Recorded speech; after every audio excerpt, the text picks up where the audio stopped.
Hello and welcome back to Project Ascension. I'm your host Andrew Mallet, and we are going to be speaking about the Galactic Wave with Micmac, shaman, twin spirit, former Sergeant Pattie Brassard. And go ahead and tell us what you got, Pattie. Okay. There's all this talk about how the final event, they're calling it the event, which is supposed to be nominally the final wake-up event for humanity and the move to ascension and all that other happy horse crap. I'm sorry, but as I explained in my last video, nobody's going anywhere. And the Galactic Wave, they're talking about waiting for it to come. Guess what, folks? They lied. Okay, it arrived here in 2012, February 15th, long before the date of our graduation was supposed to go down, because it was clearly recorded in the Mayan calendar. The major FUBAR there, and the government made sure it went down, deliberately FUBAR'd in the 2012 issue, made a big deal out of it, and then nothing happened. Well, guess what? That graduation wasn't supposed to happen until 2013. And the reason why is they completely left off the fact that the Mayans had a year zero, which no other calendar system does. So 2013 was actually the official time. The whole thing about 2012 and the December date was this transition period was when we were going through the galactic plate, and as of the 21st of December 2012, they could no longer use the looking glass. The energy potential could blow up the planet Earth. Yeah, explain looking glass a little bit. Looking glass, for any of you folks who watched that movie with Jodie Foster, Contact, that equipment is the looking glass equipment made very, very large. Even though the looking glass equipment is very large to begin with, it's not quite that big. I've got a picture of it here somewhere. Right here. That lets this use singly, and on this scale, this is one of the smallest ones they make. It lets you look through timelines, but they're just potential timelines, okay? Right. See, Cameron? The thing is, to make this really work, you got to use them in pairs. Otherwise, you don't get any sound or anything. The first experiment, they tried putting something through it, see if something could travel through it. It blew up. At this point that we know of, there's at least 50 pairs of these things around the planet. They did work out how to do it, so now, yeah, you have people actually travel through these things forwards and backwards up the timeline. That is the major equipment that is built into the cyclotron at Brookhaven. And that lets them utilize it from a central location and use all the other cyclotrons that are big enough for people to walk through. Because Brookhaven, it's got all the power, it's got all the ability, it's got 2 of these things in it, but it's so small nothing's really going to get through it. That was the point of CERN. Okay, CERN was not only big enough for a person to walk through, it's big enough to bring vehicles through. This is the major, huge one, correct? Yeah, yeah. See this red block here? Yeah. Human being is about the size of the red dot in this jobber. Is this above ground or below ground? Below ground. They hide all this shit. The one in the TV series, the movie Contact, that was, as you can see, it's pretty damn close. Right, right. That's basically the looking glass equipment that they use for that TV show. A mock-up of it. That new tunnel that they just did, that whole religious ceremony out there, and connected to the north of Italy. Yeah, there's some issues about that too. There's more to that design than they are letting the public know about. As in, It's basically got the 3 disc thing spirals in there and everything. That whole tunnel network is going to be, if they ever manage to get the whole thing put in, a giant portal to alternate timelines and alternate planets. That's what they're doing with that. Where did I put the? Oh, that's okay. In a minute. So here. Just tunnels. What's the purpose of saying it's a tunnel for transportation? You got to understand how the electromagnetic system works, that they use the trams. Actually, that's very similar to how CERN works. Okay? Correct, yeah. They've got these rails they mounted in there now temporarily that come right out, easy. And the magnetics can fit into it. Here's the interesting thing about the actual design plans for that tunnel. Now, what do you see? Yeah, 3. Atlas, Alice, CMS. Right. 3 of them. And these spiral and go up. The up in elevation. If you look at it from the side, so I got the actual build plans on this stupid thing. This is what they show the public. Okay, it looks like that tunnel goes straight through. Right. It does not. That is a blatant lie. Where is it?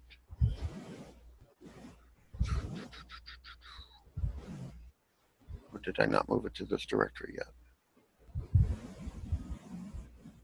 I guess I didn't move to this direct. No. Here it is. And even this, they don't show those spirals. And there's all kinds of interesting rocks and vents and stuff. But the real key is this. Yeah. The design of it. Now, look at this closely, right?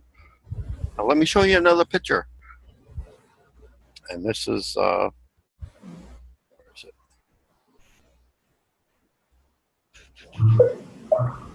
We'll just go down here.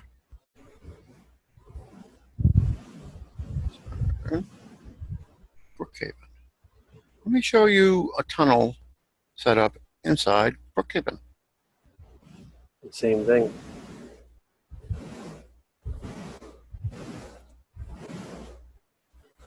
Same, man. Smaller, a little bit smaller. Yeah. Well, this is a lot smaller. I'll give you a reason why Brookhaven cannot be used to bring anything through, because that's the size of it. Okay. But it's got all the power. This is what they were building the new improved CERN to be able to handle all the power that this thing can, and to build this,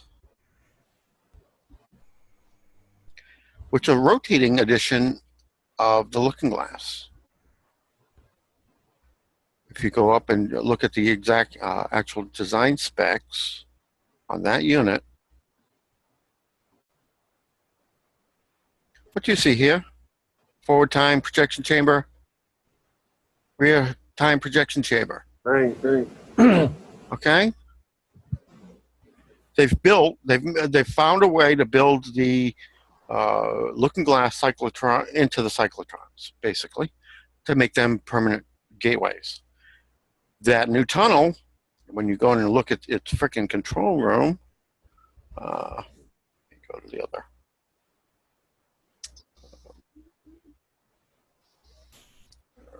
Come on, where are we? Deftones. Even the control room set up to bring it up. Oh, yeah. Okay? That's the instrument control panel for that new tunnel. All the stuff patched in, ready to hook the magnetics and everything that aren't there yet. Now, explain a little bit the purpose of this for people to understand. Well, we already have one. What, you know, we have two, we have three. Why This don't, is big enough to be a transit system in between worlds and carry troops real time without having to ever turn the thing on or start it up. Or this is the design right there. and this needs to be shut down. It needs to, the building of it needs to be stopped. It's fine to use it for trains, but start using it to open wormholes between planets and timelines and things. Oh, hell no. And that's what all And these. you're going to see they got a network of these things already done.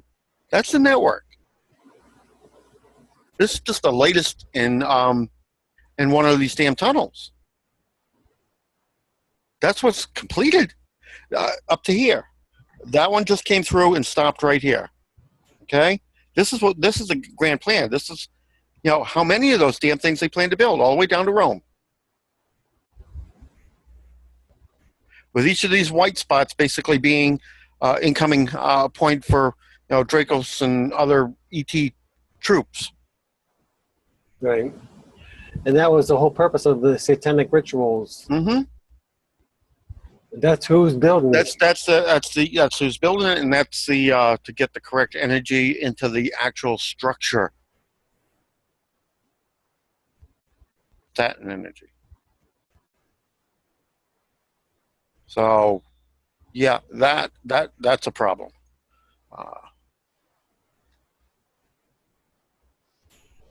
This is the state of construction of all these. And that goes back to what we started talking about, of telling people the wrong dates and everything. Mm-hmm. Mm-hmm. And the rads there went right after that ceremony. I don't know how many people they killed, but there's the rad count. Okay, put a comma here, put a comma here, put a comma there. 24 billion. 24 billion plus. So it was about 26 billion CPM. Where would that come from? That huge. I know. Had to be, you know, something that it linked up with. Not on this planet, or at least not on this timeline. Possibly crossing through another timeline. But 26 billion? Are you kidding me? And that is the same day of this? Yeah, and it wasn't just one station either. Every station in that area. That's about 20, 26, yeah. At Station 1, Station 6. There was a couple others too that were further away downrange that were just as outrageous. And I even went and cross-checked it using other rad systems. To put that in perspective, what's The average gamma was 13,000. And that's on the other end of the tunnel. All the way through the tunnel and out the other side. That's what was coming out the backside. what's safe? None. What they're declaring as being safe, just getting rid of the 13,000 entirely. You've already gone over what they're now legally declaring as safe, even though it really isn't, which they've set the limit at 100. Not that 100's safe by any means, but that's what the legal limit is at this point. They keep edging it up. Yeah, and the 26 billion was the day of the opening. Yeah, right after, like 2 hours after the end of the ceremony. Yeah, bam. Like, what the hell? I sent my ET allied troops down in there with ships to try and clean up the mess, thinking it was a crashed ship and that there was a core exposed or something with rads like that, from a Dracos cruiser or something. So we sent people in and they said, no, it's not craft. Yeah, put that in perspective so people understand exactly what is going on. Of thinking the rads are so high, you're thinking it's a core of an engine of a crashed spaceship. You know what I mean? right. So I sent folks down there, and yeah, it wasn't. I don't know what the hell they did. They had to have crossed over one of the time alternate planet, Earth's out there far enough that was so radioactive it was toxic. They must have had a major event go down on that timeline. So this place was like wicked toxic. And then when they, set the energy of the tunnel, it actually crossed through one of them. So the people all the rats came pouring the hell out of it. So the people in that area, how soon until they're just riddled with cancer? Here's the thing: are they human? You got to understand. There's only 30% of the sentient beings on this planet that are actually human. And now they're... So they'll say, "Oh, nothing's wrong. Nobody died, right?" Well, guess what? It's probably because they're not human. There's all kinds of different stones and everything in this, which they mined as well, because a lot of these stones are specifically, and I make note of this in my design for the enclaves, okay? Coincidentally, these stones, which are also mining like crazy, where's my... For specific reasons. Yeah. Because these stones repel radiation naturally. You see the point? Right, right. They naturally set up a field that repels radiation. That's why all your legacy sites, like down in South America and the original stones that were on the pyramids and everything that were raped off, it's because they're like this. They naturally repel radiation. That's what was put on all these legacy buildings. You got to understand. The Tower of Babel was destroyed because at that point in time, the Queen of the Dracos' two sons were fighting over they were twins, I guess, or something along those lines. They were supposed to be swapping off control of the humans on the planet. Tower of Babel was designed to change your language such that nothing you said matched your intent. It was 120 degrees out, so nothing you could say would be words of power. So if you ever did get your DNA sorted out and get back on track to how Gaia originally built us, you still wouldn't be able to do anything much.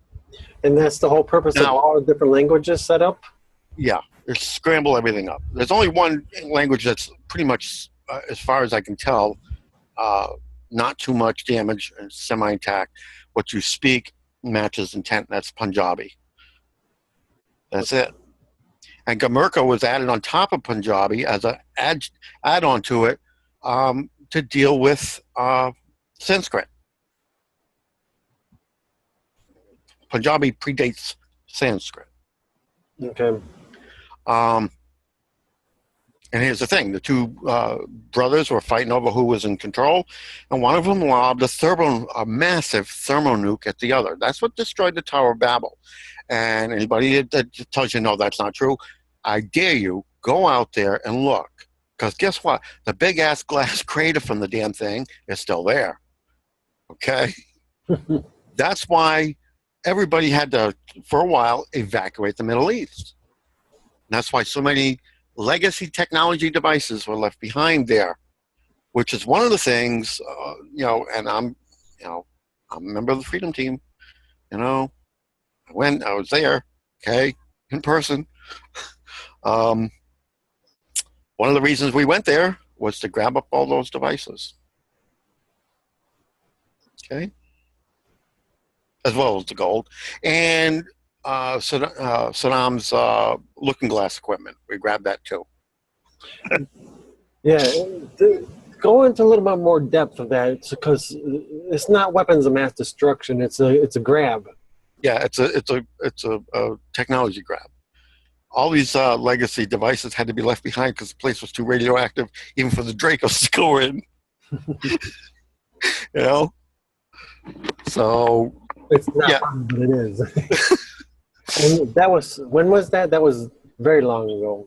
very long ago. That's what I mean. The rads that, and the other interesting thing was about Baghdad area is, okay, anybody that knows about the Busegi Mountain Complex, where there's a complete history of Earth in 3D that you couldn't watch.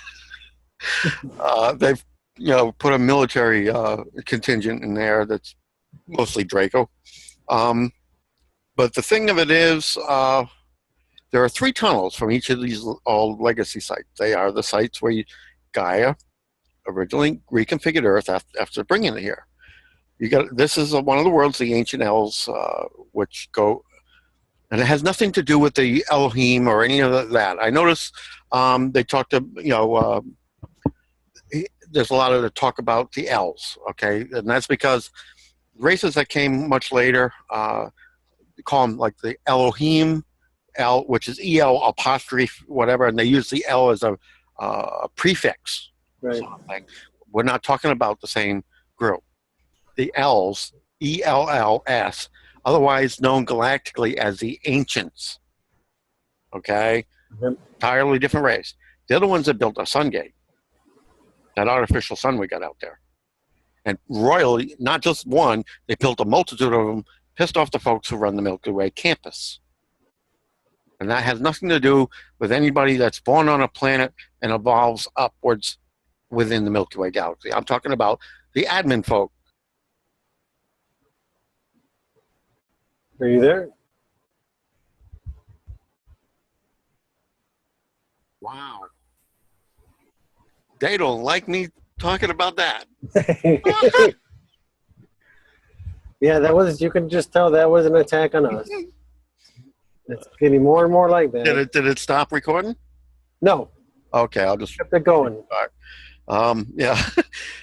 Yeah, because the Anunnaki group and all those, they're the ones that are using the L designation, and they're doing that because the truth is going to come out that Gaia used those 65-foot tall skeletons of the ancient elves that were in the crust of this planet before she even brought it here through the gate, the sun gate system. Right. Or I should say, Eve, her mother, whose planet is Eden, and she made the Elven. The Elven made the Pixie Fae as a gift back to their mother creator, Eve.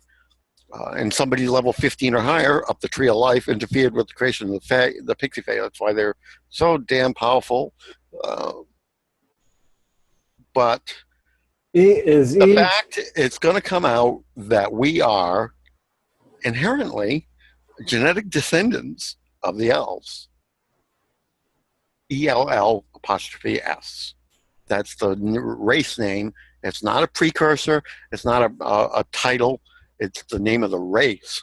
Okay. And right there is the whole purpose of so many eyes being on us at this time, correct? Yeah.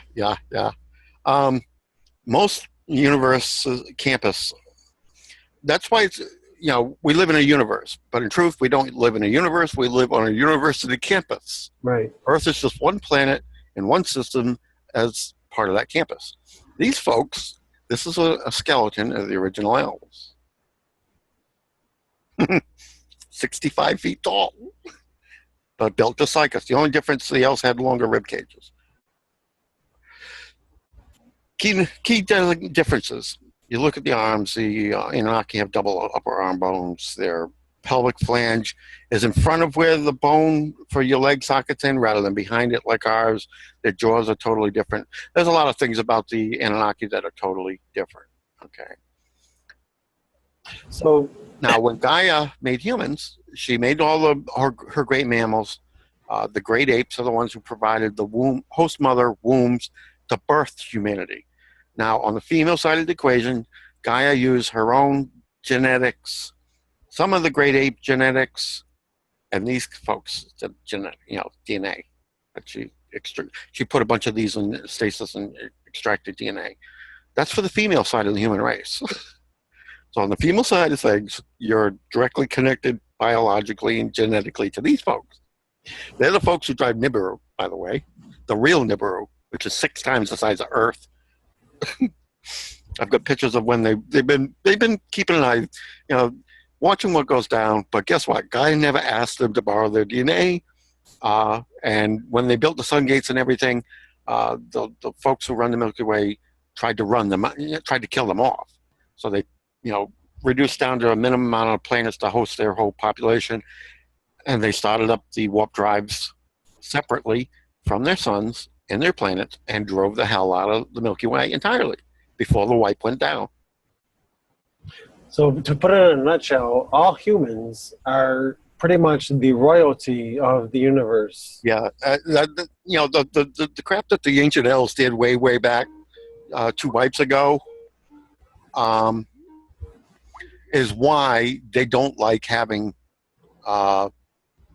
triple spiral saltwater biology beings being made. Right. Because we can step right out of the time stream. That's us. That's us. That is why our genetics are such a hot commodity out there in the Milky Way galaxy. Black market. Black market, yeah. Actually, if the whole reason why Gaia raised 15 other races in conjunction with their true god or goddess out there in the Milky Way as a helpful thing here on Earth before she brought her kids through was to sort of build a shield wall of other races who are willing to work with her because she's not a registered student here. Her mother is. This planet was given to Eve as an auxiliary lab because the Elven weren't developing.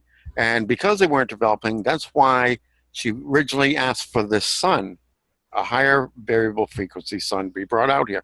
That guy also found in the same system where she found this planet. And that's why Satan or Satan has been so pissed off.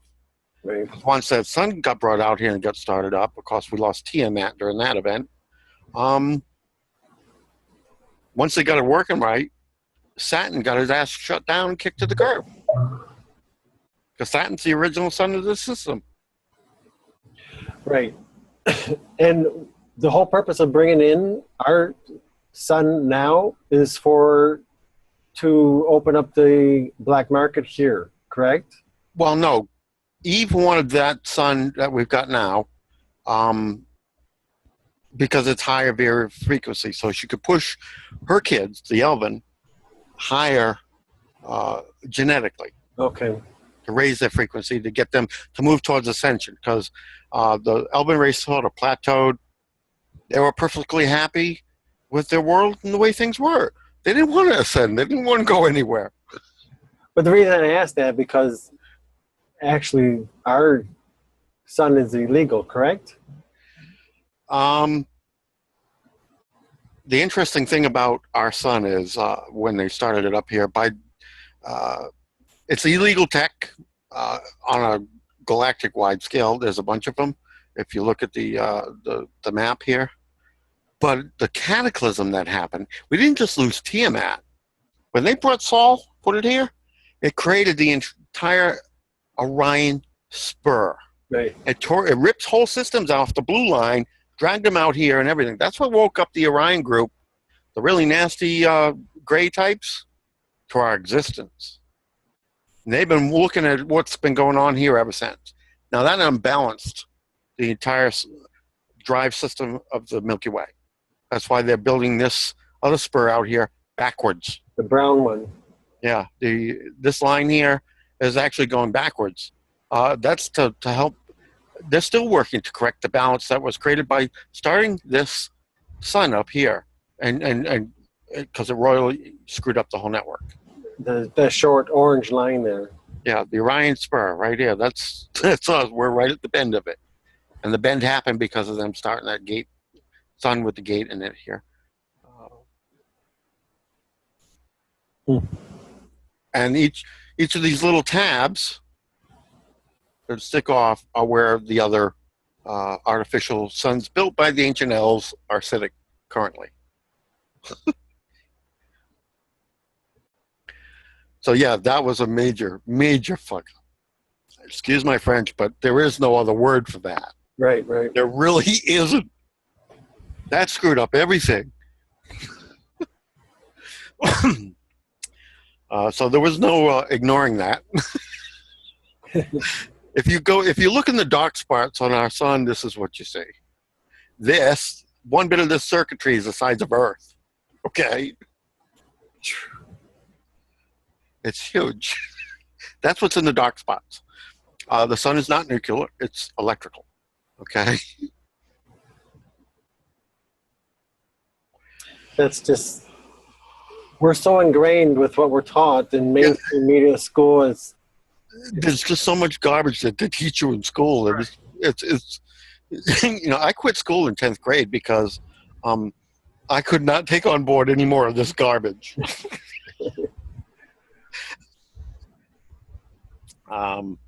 And from quitting school to building NASA's satellites is... Well, when I went to, you know, this was well after the military wouldn't take you unless you had a high school diploma. We did the buddy-buddy system. They will take somebody in that doesn't have that way. But once they tested me, they gave me an IQ test and all that, they said, what do you want to do? We'll give you any job you want in the entire system. You know what I mean? Right. So it's not because I'm an idiot or a dropout or anything, even though I did drop out. I did eventually actually get a GED via the military. And even then, I only got a 96 total, 97, because I was not real fond of, you know, regurgitating the bullshit. Right. Because that's all it is. That's what schools are about. Programming you so well that you can regurgitate the bullshit on command. Right. Just bright enough to, be an efficient slave, officially. Now, the galactic wave thing, if you listen to Cobra and all the rest, they say, oh, the event, as they call it, is going to go down when the galactic wave arrives. Well, guess what? That is a blatant lie, because I recorded when it arrived. February 15th, 2012. And it did nothing. Do you know why? Because they put a big-ass shield around Earth. They're not letting this energy in. It's out there. They're not letting it in, because everybody will wake up. They're deliberately blocking this. Who put the shield up? The councils. You know, that's what I mean. People think that all this shit started in 2012. Well, guess what? It started way long before that. For instance, here's some of the battle that was going up 1997. Okay? This started way back in the early 90s, the really hard and heavy. They've been up there a long time. The ETs have been in here, you know, since, you know, before the days of Egypt. Right. You need to get a handle on this. This is not something new at all. So I've actually got somebody did a graphic up of the shield. We have two shields now. We have one around the planet, which also not only blocks gamma bursts and all that other kind of stuff from getting through, it also keeps certain types of ETs from coming through. The bad thing is the types of ETs it's stopping from coming through are actually the good ones on our side. But it blocks the energy. Where is it? I don't know where that graphic is at the moment. I don't know where I stuck it at this point. I haven't sorted that out yet. I'm still in the process of sorting this data out. The other issue is if you look at the Earth and the core of it, where our warp drive and everything sits, there's another shield generated from within there. And that's around the entire Sol system at this point, trying to keep the worst of the really nasties out. That's why the only way you're getting in and out of our system now is through the gate, or you got to be big and bad enough to just drive here. In essence.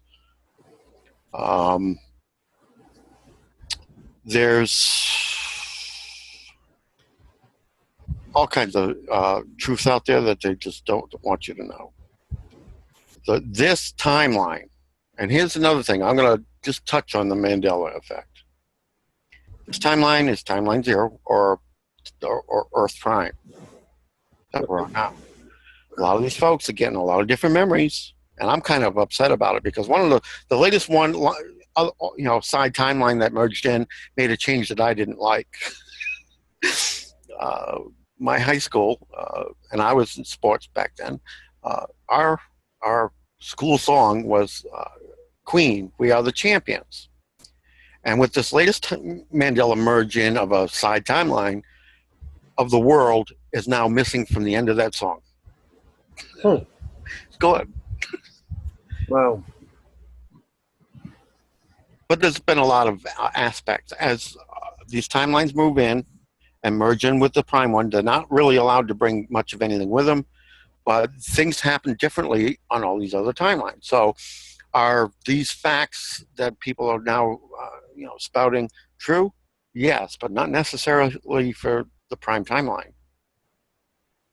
Right. And the really bad thing is if you exist on multiple timelines, okay, and the merge takes through, that other you gets merged into you, and you now got two different memories on a lot of things. And it's getting people really, really messed up in the head.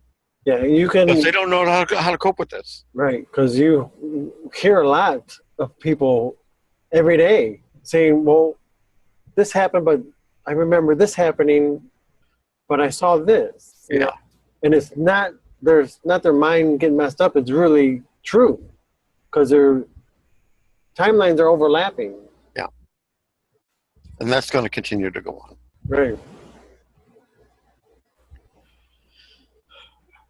But as far as the galactic wave goes down, that we're my team, the tribal team, is doing the best we can to see that freaking wall, that shield, gets taken down. That's what we're working on. And the idiots that are behind this prison here in Satin, we're going to lock their asses up in there with the rest of the riffraff that got locked up in there back during the days of the Noah's Ark event. These rings, you know what they are? They're broadcasting station. Is that why they're just? I thought they're supposed to be like crystals. Yeah, they're variable. They're, and there's another ring even further out that nobody talks about. That's the other one you showed me last time. Yeah. But this was Satan's classroom. Or Satan's classroom. Yeah. This down here is circular. Now, if you know anything about cymatics, that and the hexagon at the top. The hexagon is also a prison.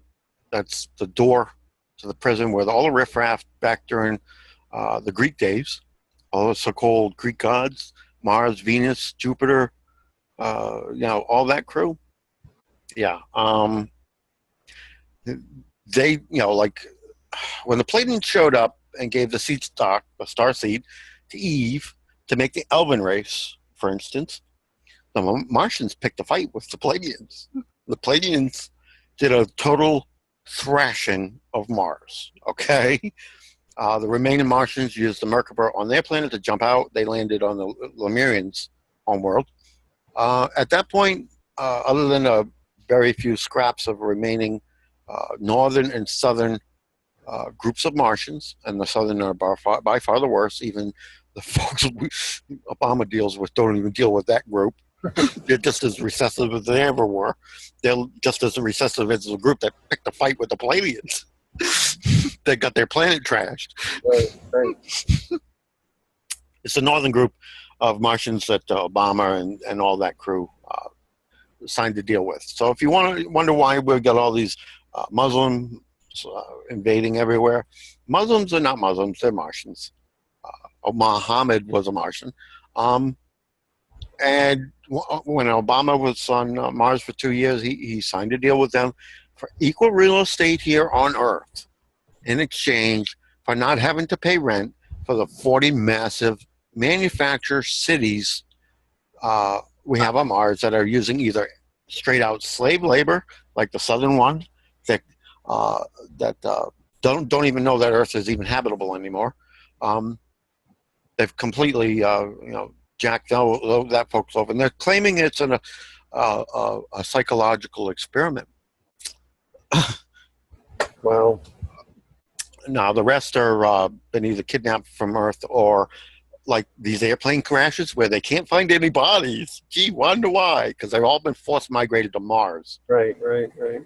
Same thing with the passengers on the planes that supposedly hit the towers, 9/11. Yeah, well, I got those planes on the ground in Philadelphia, and news reporters and everything that did, the whole thing, watching them getting herded out of these planes into the NASA hangar there. Okay? Where they had a jump gate and they force migrated their asses to Mars. So yeah, people have to understand the evil that we have in our own very own government. Yeah. It's like the terrorists from within. Most of these are not only just psyops, but there is some backing to a lot of this. This is what hit the Pentagon, and this is on the deck of a U.S. Navy ship. Okay?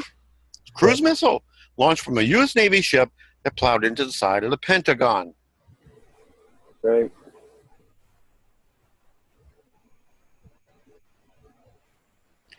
This is one of the drones that hit the Twin Towers. Yeah. You see the military personnel prepping that sucker. This engine housing here, if you watch all the videos, you'll see them carrying this thing out of the way because this engine did not dissolve. It fell to the ground, and so there are some videos of them sneaking this away under a tarp. Because I thought they used holograms for the planes that hit them. So yeah, holograms to make them, because these things aren't that big. They put a hologram over this. Okay, I see what you're saying. That's why when the plane hit the tower, the wings just disappeared without making any holes. Right. Pretty much everything did. Yep. So yeah, a lot of bullshit stuff. Here's the hole before the demolition explosives inside the building made the big holes for the Pentagon. Okay, even the parking sign was intact. That's a mighty strong parking sign. No parking. That's one of the best things. No parking sign in America. Wow. I even did a measurement. This is 125 feet is a Boeing 757. You know what I mean? Okay, here's the measurements. Wow. And it's still there. 12.25 feet. Doesn't correlate, does it? Yeah. That's Karen and Lucyk McDonald, 13th their clan mothers. So yeah, that's just a lot of those planes sat on the deck till 10/7. Being all the stuff got unloaded on 10/7. They pulled the transponders out, and those two planes disappeared to be used probably in some other bogus event.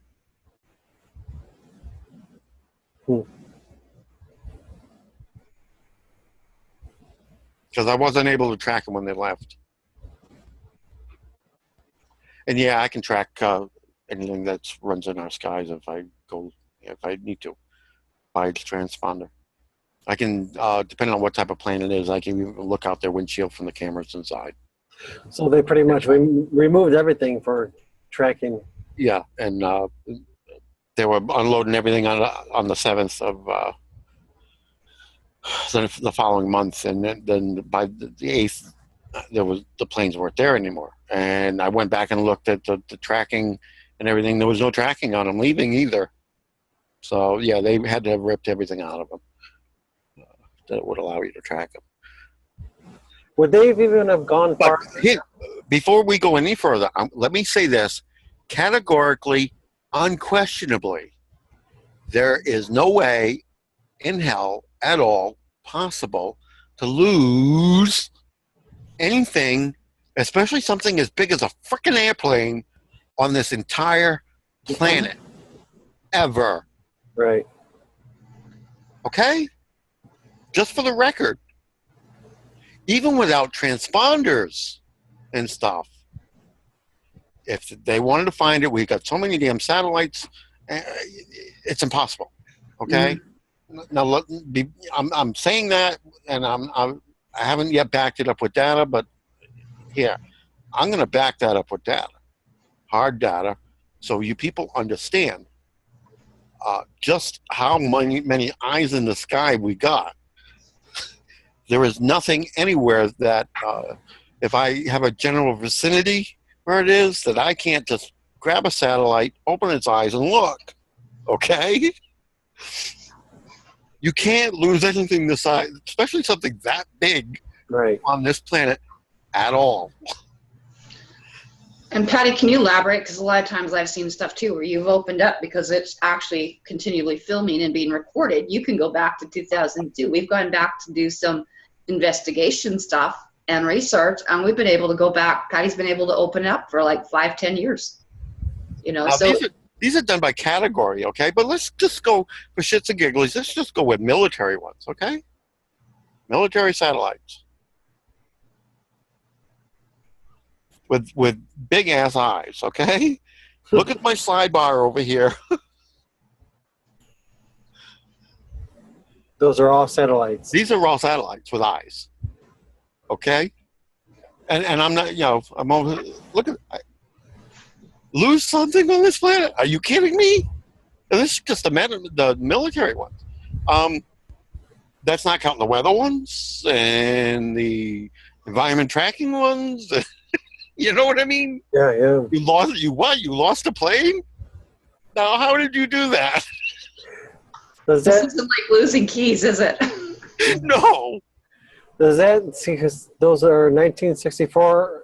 Does that mean they're still functional? Yeah, that's the launch date. Anything like this, you know, you can go up there and go large,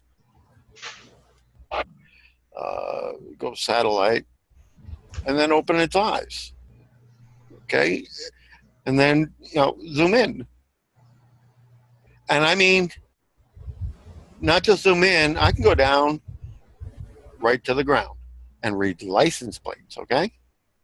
And Patty has the time for us when we're doing stuff at CERN in Geneva. Satellites like this are pretty easy to do because they're moving slow, too. You know what I'm saying?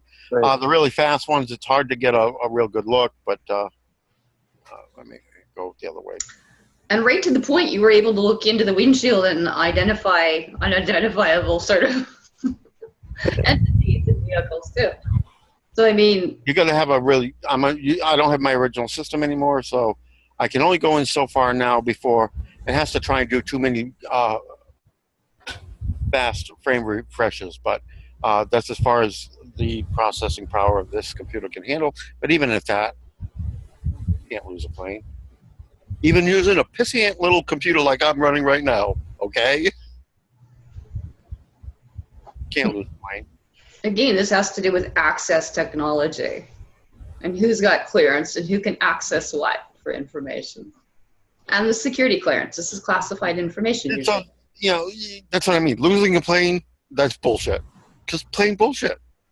And has been at least since the 40s, 1940s. Did you discuss, we were talking, I know, a little bit earlier about someone was just mentioning on Facebook, oh, the red Kachina went, well, it's not here. But then, as Patty said, neither is the blue. It's left. The blue is heading out towards, it's on like a flight path. I did this on the previous recording. It seems to be heading out somewhere between Neptune and Uranus. I don't know, something must be going on out there. But yeah. That's required. I can't do that while sharing or having Skype or Zoom or anything else running. If I'm going to do that, patch into anything that's flying around out there.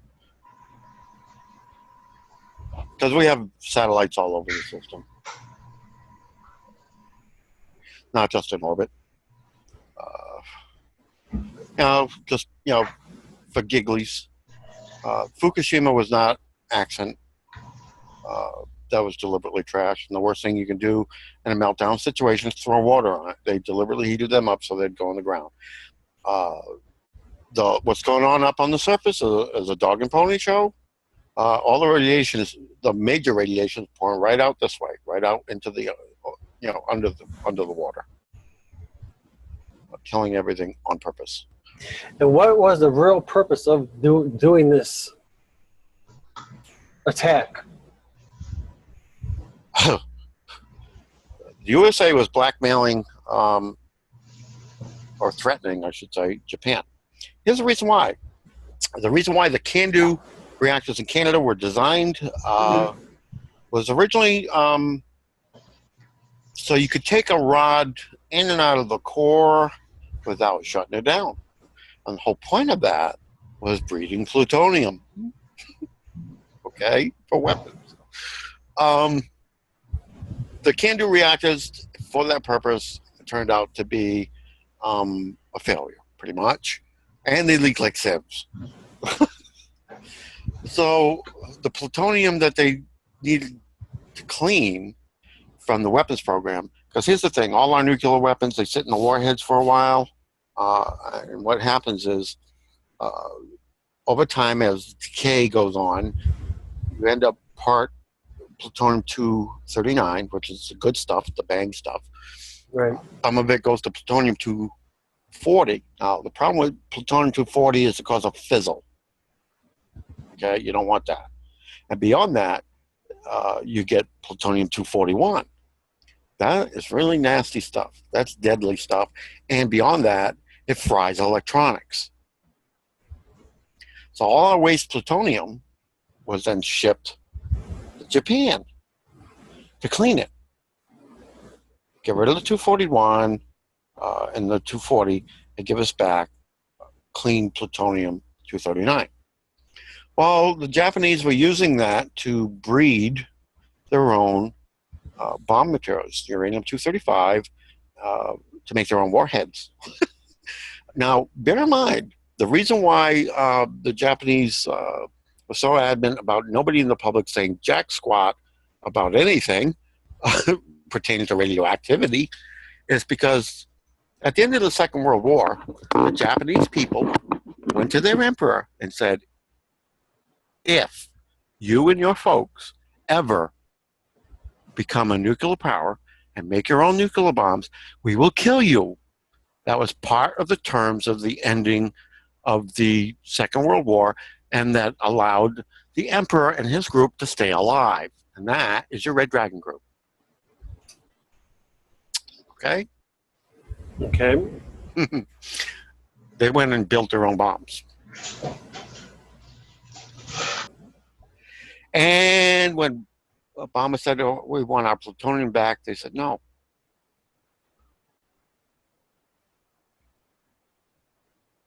2 weeks before this Quake event, the Mossad went in all the reactors over there and set them up deliberately to fail under the guise of putting in new security and camera systems.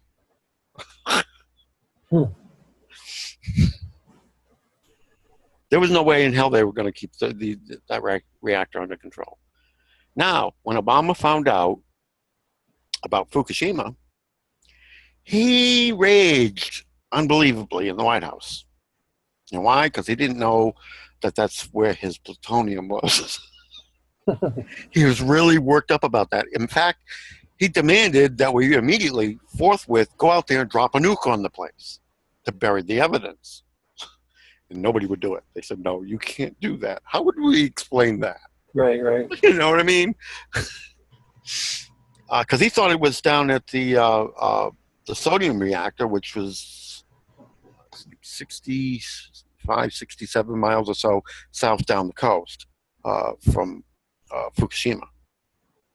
But that plant had had two accidents. The first accident was a sodium leak, and when that stuff comes out and hits the air, it explodes into, like a lit batch of phosphorus just in come in contact with air. That was the first accident that shut down that plant for a while. The second accident was they were loading it, and the entire crane that loads and unloads the plutonium rods fell down into the reactor. Wow. So yeah, that plant definitely got shut down for safety issues, and they said there ain't no way we're opening that sucker back up. So all the plutonium got shifted up to Fukushima, where they found it took 400 and some odd days cycle where they could breed the plutonium in a light water reactor, which you're not supposed to do.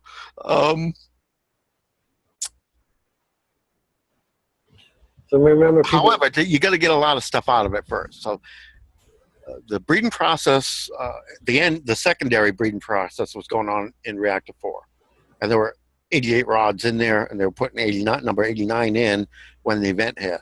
And there was another cask in the pool with 43 in it. There was some older plutonium, 40 of them, in the pool itself. And number 41 was undergoing testing to see if they could work that in with this latest breeding project. So that was down in the basement of number 4.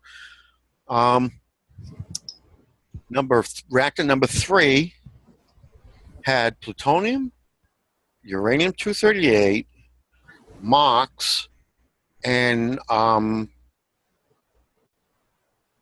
tritium in it, and a bunch of blank rods of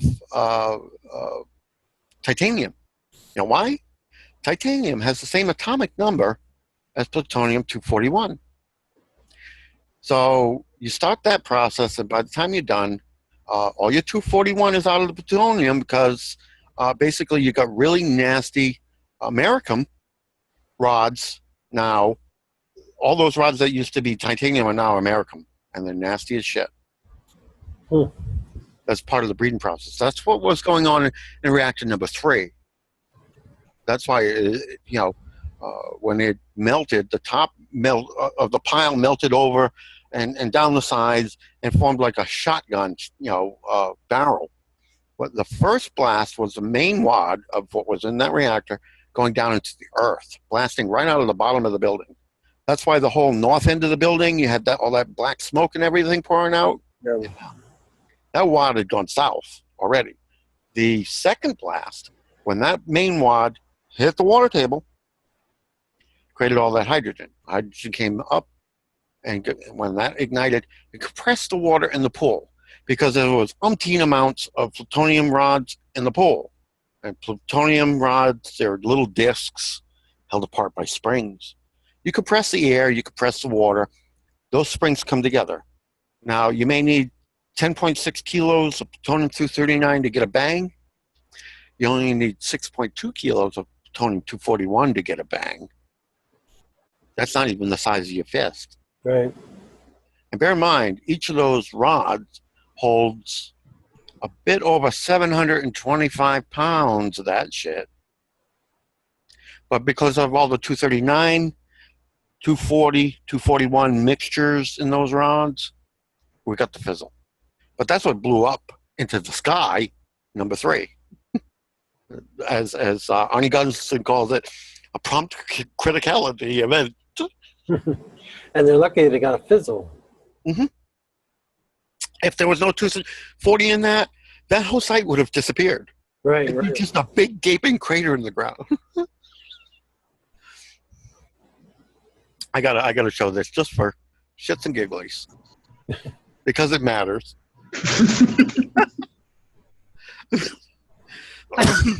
Yeah, so Enough said. Yeah, enough said. So true. So yeah, the whole thing about it is, and we're going to get off on just a brief tangent, the whole issue of radioactivity and why all these reactors are pissing out, by design, radioactivity on an ongoing basis. They do that by design. Okay, folks? Everywhere on the planet. Everywhere. And I think that's really important that people get to understand. I'm sitting near Saskatoon at the University of Saskatchewan. It's one of the largest slowpoke, and we got tons of reactors up here. People always think it's somewhere else, it's in someone else's area, but I mean, we have one right under our feet here. And then they're smashing, same thing, like your synchrotrons and your light sources. I mean, they're a similar idea. This is radiation that's not contained. If you look at everyone's DNA. If you look at the left side here, these letters, okay? These are from around the entire planet. These are the control groups where they are monitoring the radiation damage. Of the DNA. These letters, A, G, T, C, those are the letters of your genetics, okay? That's your DNA sequence. DNA letters. Now, when you look at that close-up, anything less than a 1.000 means data is missing. Some of them are completely empty. Void. 000. This 1.00, that means that letter of portion of your DNA is intact. It's not been broken. Hasn't had any of the data spewed out of it. Okay? What that matters is this. Each of those letters that are in there, this is a single chromosome here. Each of these black lines going horizontal as a chromosome in your DNA. This is the sample of coding in one DNA, and what's in those letters are these red lines, these cross links of coding. When this little piece here runs, it says out here, going real close, that little bit of coding, DNA coding runs. At the end of it, it says, go to chromosome 3 or chromosome 2, line such and such, and run that. These cross connects in your DNA are what they're wiping out. Purposely, with radiation. And your GMOs and everything else, so people not eating clean Well, no, food. by wiping these out, it doesn't interfere with the GMO-delivered RNA stuff that they're putting in your food with your artificial sweeteners like Equal and saccharin, and all those are the activators for. Right. Now, what that does is when it gets into your body, it hits not the DNA directly. Digestive. It hits this engine. So with those lines, cross links missing, their coding gets inserted during this process where it takes one strand of DNA, splits it apart, builds it into two, and puts whatever they put in Monsanto put in your GMO gets added to your genetics. and Syngenta, and DuPont. Yeah, I mean, yeah, all those groups. Where you start looking at people, I mean, when you start looking at things that people are actually taking, like margarine and stuff, that's actually liquid plastic or propylene glycol, which is antifreeze. Yeah. If you're taking the animals genetically modified or taking things like that, you're actually becoming that. You know what I mean? You're actually becoming the intelligence of that. Now, what they want to do is they want to, they don't want you repairing your third strand, okay? They want you to stay double. So they've taken everything out of your food, and anything that wasn't specifically in your food that might be in a candy or something like that, like salmonaic, they made it illegal. They're taking it all out so you can't do repair actions on your own. Now, go into that in more depth. That's very important. Yeah. Okay, salmonaic is a gyroscopic transmitter type volcanic sublimate. It's made by Gaia. What they've done is essentially they had the NCBI group create a molecule called sodium chloride. I mean ammonium chloride. Yeah, ammonium chloride. It has the same chemical formula as salmonaic, but ammonium chloride doesn't do anything. Okay, and taking in any large amounts in your body would actually do harm. And they said, "See, this is some bad stuff. We're gonna make it illegal." And it's got to be natural. I've got to stress that too. It's like baking soda and stuff. You need to have a natural derivative, not a treated or enriched. Okay? So natural is totally chemistry different. That's why I am careful not to say you need to get salmoniac. You need to get salmac. Salmoniac or salmac, not ammonium chloride. Right. Ammonium chloride, because of the way they've done this, has the exact same chemical formula on, but it's not the same thing. For dry Salmoniac yeah. is much different. This is not, you don't buy ammonium chloride like this. You buy salmoniac, you know what I mean? Don't go by the chemical formula. If it's not a volcanic sublimate, it's not the real thing. Period. I don't care. If that's not where they got it from, then it's not the real thing. And it could possibly do you harm. And in Stockholm, like there's a place called Creative and stuff like that, you can't actually get the food grade because that's actually what they're putting into their, licorice candies as well, which is alkalizing people. Yeah. The Scandinavian countries have been eating this in their candies and stuff for a long time. The original black licorice was rife with this stuff. I want this. Let me open. Yeah, and these are what the samples of that are. So this is actually what they call the salta pastille. They can't see it when I'm screen sharing. Yes, they can. Yes, they can. Actually. Oh, you can? Yes, you can see my little thing. And this is the salta mata, which is the dark licorice. This crumbles right away. And then the one that looks like a little root beer here is Turca flasca. That's the one I like. Yeah, this crumbles right away. This one lasts actually for about 5-10 minutes. So once you hit the liquid center, like you just get hit with the Salmac. So one of the things I just recommend, because on Soccerbit, SOCKERBIT.com, you can talk to Hillary or someone there at the New York office, or they've got an LA office, and then you can get as much as you like, because their computer website has been having some glitches, and you can only order 1 pound at a time. So that's not very much. This is locked up. Just call them. It's not letting me do anything here. But it is quite delicious, and I mean, I have been adding it and stuff too, and just the fact that people feel better. The licorice alone on it is very healing to the digestive system as well. I mean, licorice is a natural herbology plant. So. Well, the whole thing with salmoniac is if you're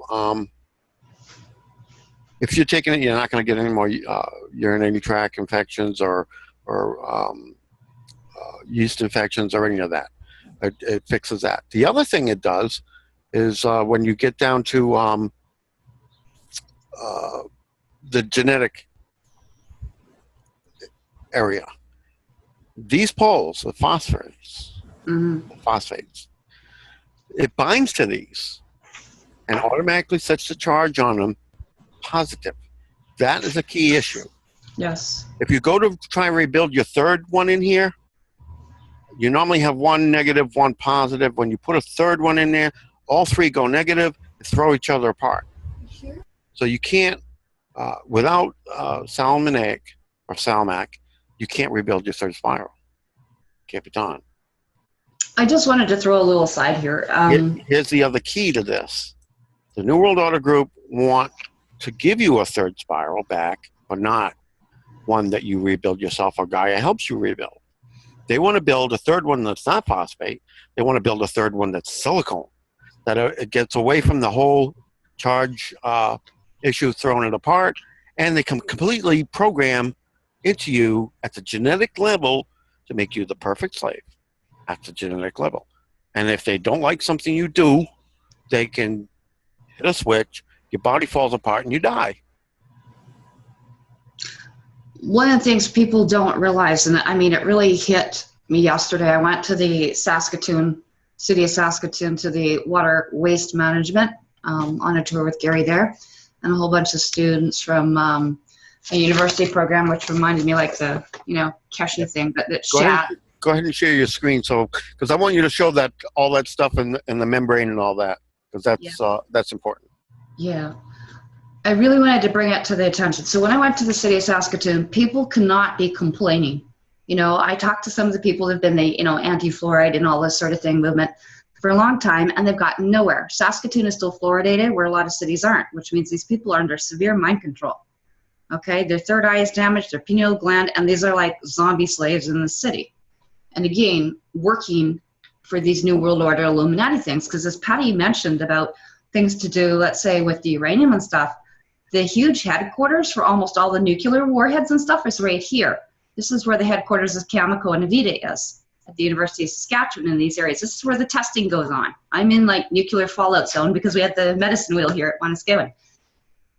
When people are complaining by law and signing things, which they have no rights to be doing, and petitioning thinking they're slaves, petitioning to the, pharaonic, slave drivers, what it does is that you lose actually all your rights. And so I was trying to explain to people, they were telling me this and that, and, the website's got this and that, and, they're adding, fluoride. I said, you don't know that. People know the website says. I said, but you haven't seen it, so you can't really be a witness. So I, incumbent upon myself, decided to go down there, and I need to be the witness. I need to know. If I need to talk with people, I need to know what I saw.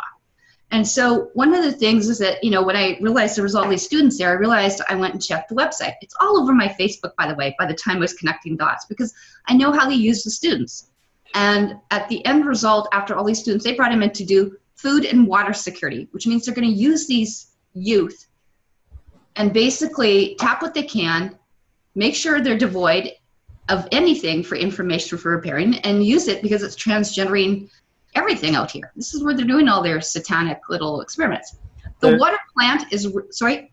They're doing the same thing in the States here. Absolutely. It's in every city and every light source connection and every synchrotron. I mean, this is not just Brookhaven and CERN, this is everywhere. Now, we've also got, circle drives, which just happen to mimic the same size as the CERN rings. We're not stupid up here. Anyway, I went there, and this is like a diagram. And so when you start talking about, bioreactors, actually sticking bacteria in there. And when I ask simple things, why aren't you just using, hydrogen peroxide? Why are you not just using full spectrum? Why are you not using essential oils? They're fluoridating the water at the treatment center, which I've been told. But I went at least down that far to see all the chemicals that they are adding. And this is a list of all the violations I would say is an act of war, an act of treason. They're taking the water, apparently fluoridating it, putting all the chemicals and the drugs in, all their experiments, and then they get dumped in there. Some have pre-treatment centers because they're telling me about all the dairy spills because again, where they, using the wheat and stuff. They take the water actually in. Here was a cell, actually. I grabbed that one. I don't know if you know anything about, Dr. Emoto's thing, but sacred geometry and imprinting. This is like a cell, and it reminded me of something I was looking at the bottom of the nuclear reactor at Fukushima at one point, because there's all these rods supposedly aerating, putting oxygen in, because they take it out. They're taking fluoridated water, they're compressing all this human manure, which is all full of drugs and everything else after they take their rags out, and they're actually taking it to what they call the North 40, about 12 miles north of here, and they told me they're dumping it in all the wheat fields, right back into the Monsanto thing. They won't put it on root vegetables, but they're putting all the drugged, literally, use the expression, but I'm a colon hydrotherapist, crap, i.e. fecal matter, i.e. your shit. Okay, let me explain something here. In the United States, a long time ago, all right, the folks who make fertilizers, okay, they found out in making fertilizers that you get fluoride pouring out the stack. Yeah. Now that fluoride went out over the fields where they were grazing cows. Yeah. All the cows died. Okay, so they forced them to put, and this is where USA and Canada are a little bit different. Canada does it all in one group. I know. All in one site. USA, what it is, the fertilizer making plants, they made them put scrubbers on those stacks. So then they scrub out the fluoride, the air going out the stacks. They take it in sacks over to the water treatment plant and pour it into your water. Bear in mind, this killed cows. Right there. I know, I saw it. They've just done a change up in Canada, so they take the waste and then with everything devoid of all the nutrients and everything, and then take it and throw it on the stuff the cows will eat. It's just a different game. What's worse is, I actually asked, the guy that was working there, Gary, And it was quite interesting. So I asked him what kind of water he drinks. He says, oh, city water, you know. And I said, oh, you're fluoridated. So that means there's a lot of brain damage and third eye calcification, all that. But I just want you to see what unsacred geometry looks like. You know, again, these things all have a bearing. And that ties back to cymatics and its effect on the water. Yeah. It's like imprinting when people put their, you know, love and everything else. But they can look up, you know, David Wolf, Victor Schauberger, Dr. Moto and stuff, and cymatics. And it's like also there's frequency. There are a bunch of places that were over 100 decibels. So again, they're running also frequency and sound, which is breaking apart the water. So they're actually taking the river water at one point coming in.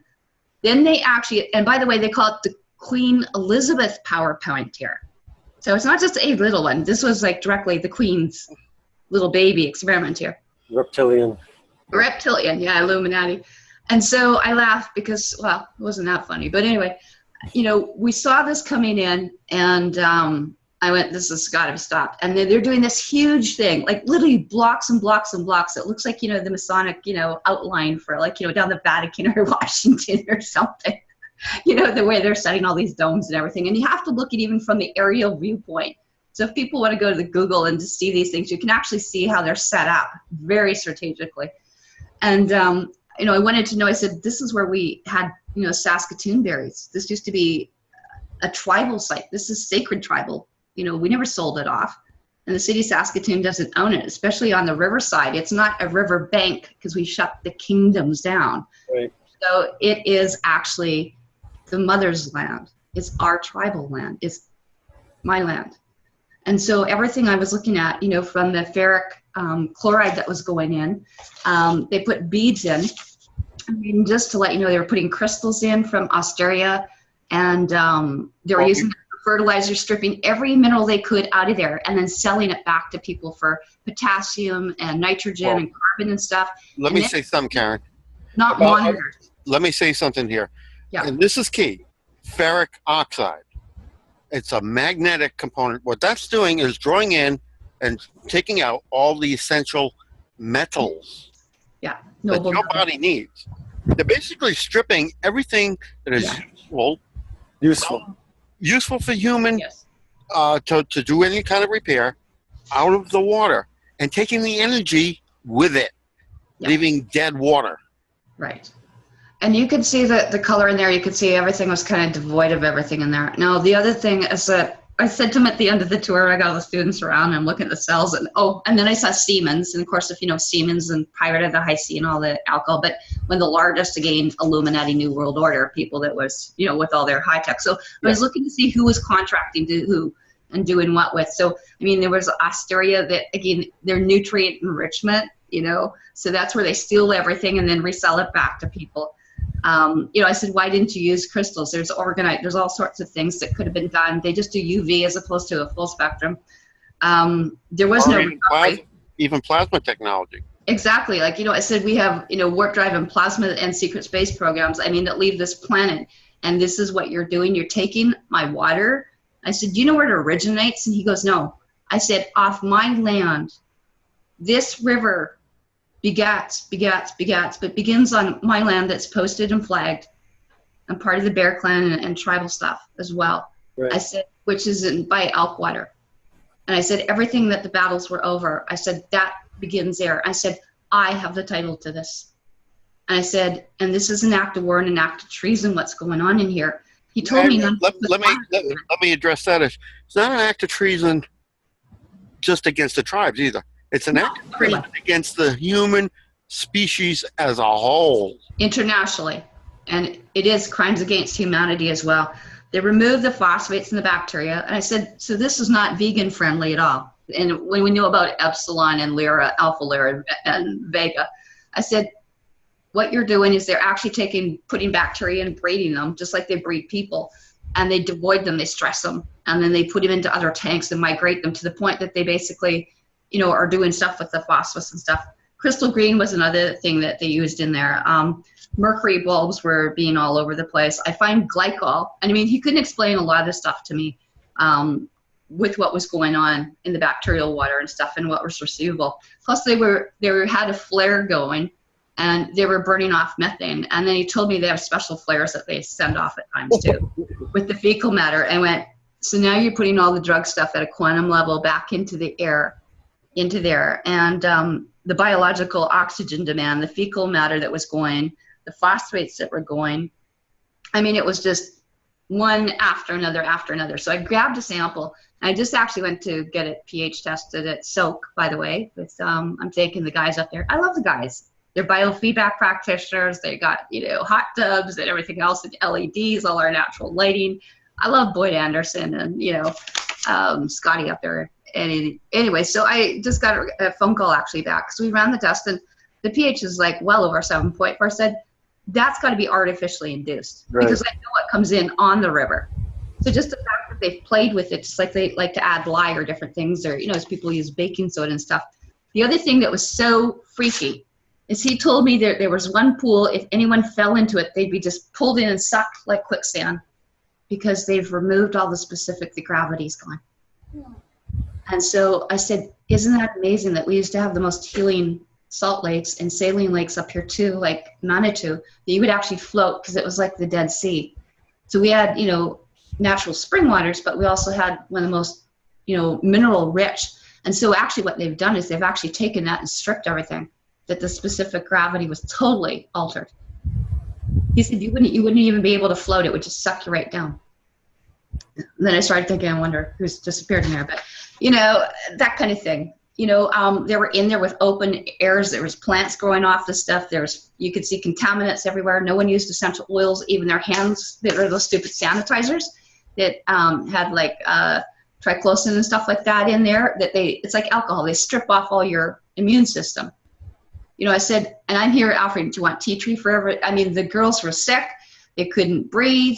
And I said, there was no respiratory masks on any of us, even offered for the tour. So I do want to say I consider that to be attempted murder. Okay? And they knew who I was coming in. I made it very clear, before and after. Anyway, those are just some of the different things too. But I mean, people have to realize this was actually apparently the third, and it's the only apparently cold water treatment. And they were so impressed with how they've done it here. They are replicating it. They want to go into Regina, Calgary, all the other different cities because of the obviously mind control and destruction they've done. I said, the only thing you haven't done is like, is anything heated over 105 degrees here, 115? He says, no, but we really would like to. I thought, oh, that's one more thing just to break the bonds of the H2O, right? Right. But it was disgusting. And the final piece de la resistance at the end of the tour, I said, and I did. I told all the students about what we were doing and what they could do, look at Project Incenssion, and to investigate this and contact us on Facebook. But the very end, the piece de la resistance, I said to Gary, I said, would you drink that? Because he told me it was 99.9% clear coming out of the treatment plant. And I could just see how disgusting it was, right? With all the sludge still going out. And where they're piping these in tunnels. By the way, how can you have uplaced things when he's trying to tell me it goes gravity fed, but it goes up onto that area? Like, I mean, I'm not stupid. But, the other thing too, he said, I wouldn't drink the water. I said, would you drink that water? He says, oh gosh, no. But he's drinking the city water. But if you look at here's a really graphic illustration of what all these various things are doing to you. Yeah. Regions containing alternate loci. That's DNA sequences in your body that they moved to a new location so they could put something else in place of where it was. Yeah. The round orange regions containing fixed patches. That's stuff Monsanto has delivered to you. That's these, orange circles delivered to your DNA. And novel patches, blue, that's alien stuff. That's a graphic representation of just exactly what they're doing. And how long have they been doing this? Oh, a long time now, since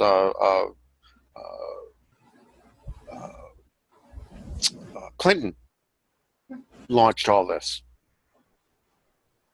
So when he plays like he's innocent, that he looked into the ET thing and there was nothing to it, that's a blatant lie. Basically, Clinton went to the Dracos and said, I want all the genetic information on all the modifications you put in and everything that was done to us ever since. Mm-hmm. They said no. He said, fine, we'll start our own program and we'll figure it out as we go. Yeah. And that's when this got launched by Clinton and promptly got co-opted by the Illuminati groups. Yeah, this has been going on since 1996 and stuff. By the way, these are some of the, I don't even want to like touch some of this stuff. They launched a program, it's called the Panther Project. That's the military, the Dark Project's designation, Panther Project. The Genome Reference Consortium, that's your New World Order group. And they've been building their own super DNA for themselves. Here's some key facts about DNA. Every other great mammal and ape on this planet still has 48 chromosomes, triple spiral. Okay? Mm-hmm. So that's what they do. They go out and they're farming this from the remaining animals on the planet to use it to rebuild humans back to third spiral, 48 chromosome, but only for themselves. You can't have this. That's why they're discovering what's needed and whatnot to rebuild humans and making it illegal or taking it out of your diet. Here's the other issue. They're not happy with just going back to the way Gaia originally made us. They're trying to use ET DNA to make Supermen out of themselves. And you can see there's a clone problem there. The other thing too is this is one chromosome, okay? It's got 196 issues. That's just chromosome 1. They're trying to redo something manually that, only Gaia can do that, really. So a lot of people just want to say, this is actually some of the samples that I've got of the green stuff, of the pellets and stuff, like the pearl beads that they're sticking in here. That's some of the stuff we got there. And that's why I took it to someone too, just to get some different there, up at SOAP, just for some basic testing, because they also test some of the stuff to do with pools and stuff. And I did want to bring your attention, there actually is such a thing. In the tribes have always known about the 13 original, should be with a K, but clan mothers. That's by Jamie Sams. That's back to 1993, by the way. There's some also interesting other stuff that I wanted to get out there into the public as to radiation. Okay?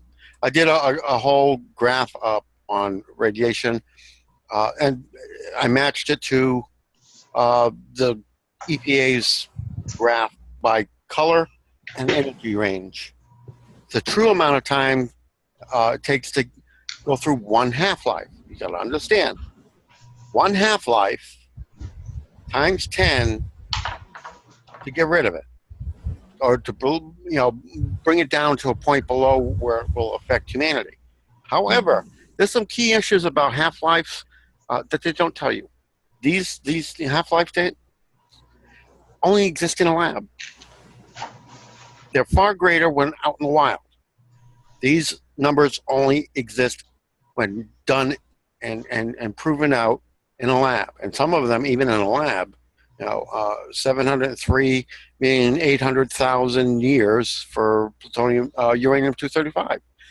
And that's just a half-life. Interesting thing about half-lives is this. That uranium half-life, that's the first step. This is the whole chain. And some of the stuff that shit decays into getting out through that half-life is actually worse than the original element. Okay? That is the truth about radiation that they don't tell anybody. They'll talk about this first step, right, and the half-life of that. That's it. They don't tell you about all this. That it's here forever. Yeah. Pretty much. Pretty much. Unless humans gain their native abilities back to transmute matter. No, one of the interesting things, that's why it's really important when we're talking about, doing enclaves and stuff too, but we need to develop facilities. I love when I see stuff like, hempcrete, and I see straw bales and stuff, and I see all this outdoor, thing, but it's useless. It's not going to protect anyone with the radiation. We need to look at stuff that Pattie set up that is, somewhat based too, and there's been, again, strategic intel and information and engineering that's been gifted and stuff that like they've done on the secret space program and on the Mars enclaves and stuff like that and other colonizations. But what's happened is that we need things that's not just like armor proof and bulletproof. We're talking radiation proof.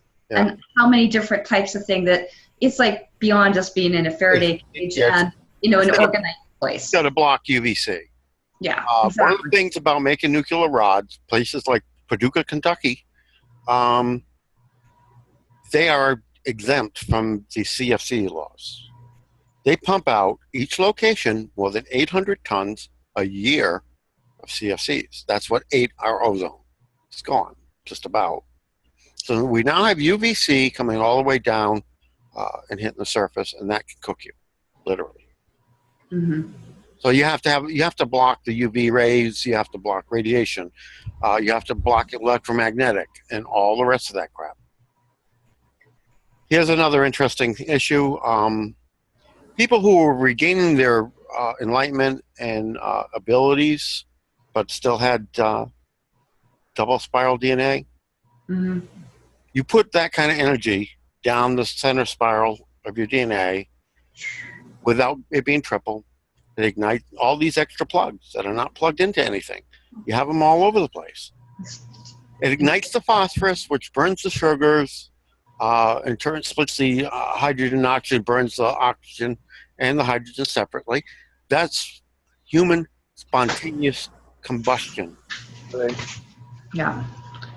Now, People say nobody knows what that's about. That's what that's about. one of the things too, when I was looking through this, you know what that actually water, again, treatment, it's not helping. What treatment is like diagnosis, to die against the knowing. That's what diagnosis means, Gnostic, against the Gnostic. But that was what the whole intent of this was to remove also the phosphates.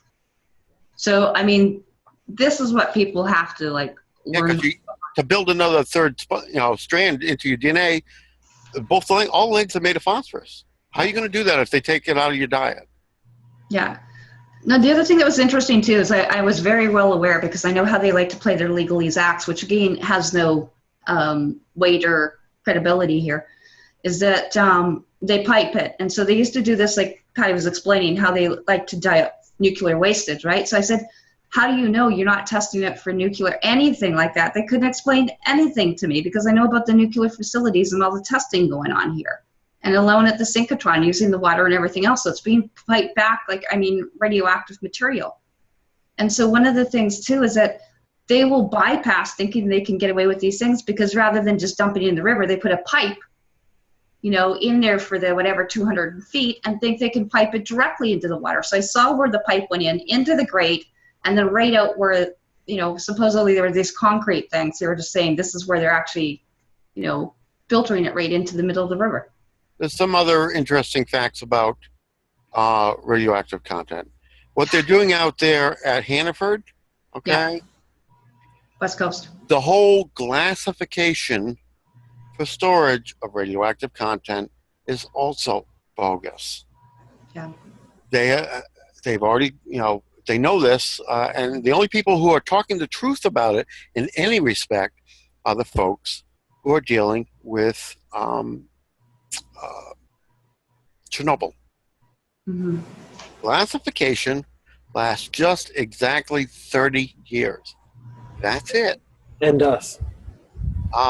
So at the end of 30 years, the glass is now radioactive, and the whole thing dissolves down to the equivalent of talcum powder, which is even harder to contain, and you've increased the aggregate radioactive mass to disperse 4 times. Which is where they like to put it in Johnson & Johnson's into your baby's powder. You got to remember where this is being targeted to, too, right? The Russians are trying to build that big new sarcophagus over it, because it's getting to the point where the dust from there, the talcum powder, like radioactive dust, there isn't going to be, if they don't get that thing built and pretty quick and seal it, it's going to be all over the place. Right. And I just want to, this is a collection, by the way, that I collected up from the Fort McMurray, I'll just say ignition fire chemical. It's not really a fire, but a chemical ignition. This is what was all over our waters, in the air. That was the other thing in this. There were all open cells in here from overhead. that when the Fort McMurray stuff came in here, like the sodium sulfide and stuff like that, or whatever it went right directly into the water system and then right back into the food system again. So this was collected. This sat for weeks on the water up by Atikaku, on the different things in the reserves and tribes and stuff up there. All this is going directly in, and that's still sitting here like this. This has been how long? Almost over a month since then? Right. When I was up there in May, end of May. It's still there. It hasn't dissolved. And what does that tell you? That they're purposely poisoning us. Yes, absolutely. And, you know, this is all over in there. That's why it was such a thing just to try and get spring water for the people. You know, I don't need to report it to findaspring.com and register things. But, you know, people need to get on because that's the only thing that's even close to being safe. And what I did is I got actually just a tiny little picture.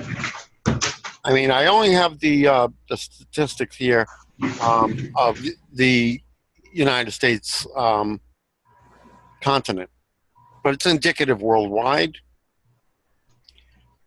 All the sentient beings on the American continent, of them, human beings only comprise 30%. That's, they want to kill us all off. Yeah. That was one of the things too, just to let you know. I'm putting up here too so they can see what an ORP is. Now this is another very quick little filter I got too. This is not a Brita. Okay, I want to make that very clear. This particular one is, again, to actually put what's called the oxygen reduction, antioxidant potential. It does microclostering and everything else, and it's great that it does a little alkalization, a little bit of reduction of some of the chlorine and stuff. But this is more what I want it for, is when Patty's talking about putting the pools back together and what we need, like negative ions and stuff like that. And when you get different things that are petroleum-based or chemically-based or prescription-based, you know, you're looking at what they're doing. So, I mean, this is one of the things I've done that was very easy that I just got at Nutters. You can get online, too. This is something here. They call it the imploder. Yeah. Run water through. What this does is squeeze it down to a plasma. Yeah. That burns out all the really bad stuff, while the energy release from doing so gets forced back into the water, re-energizing it. And then you run it through this, which is the UV, to kill off anything that actually can make it through that. They recommend running 3 of these together. They sell that as a unit, and I recommend the UV one after it. This is what it looks like. They call, it squeezes, because of the blades in here, just putting the water through, forces it down to a state of plasma. And that's what we want to get into, is plasma technology. Again, plasma, it's almost like your blood, but the water is plasma technology. So, running through 3 of these and a UV, not only to make it safe to drink, but put the energy back in the water, re-energize it, make it, push it back to being living water, Right. life-giving water, instead of life-stealing water.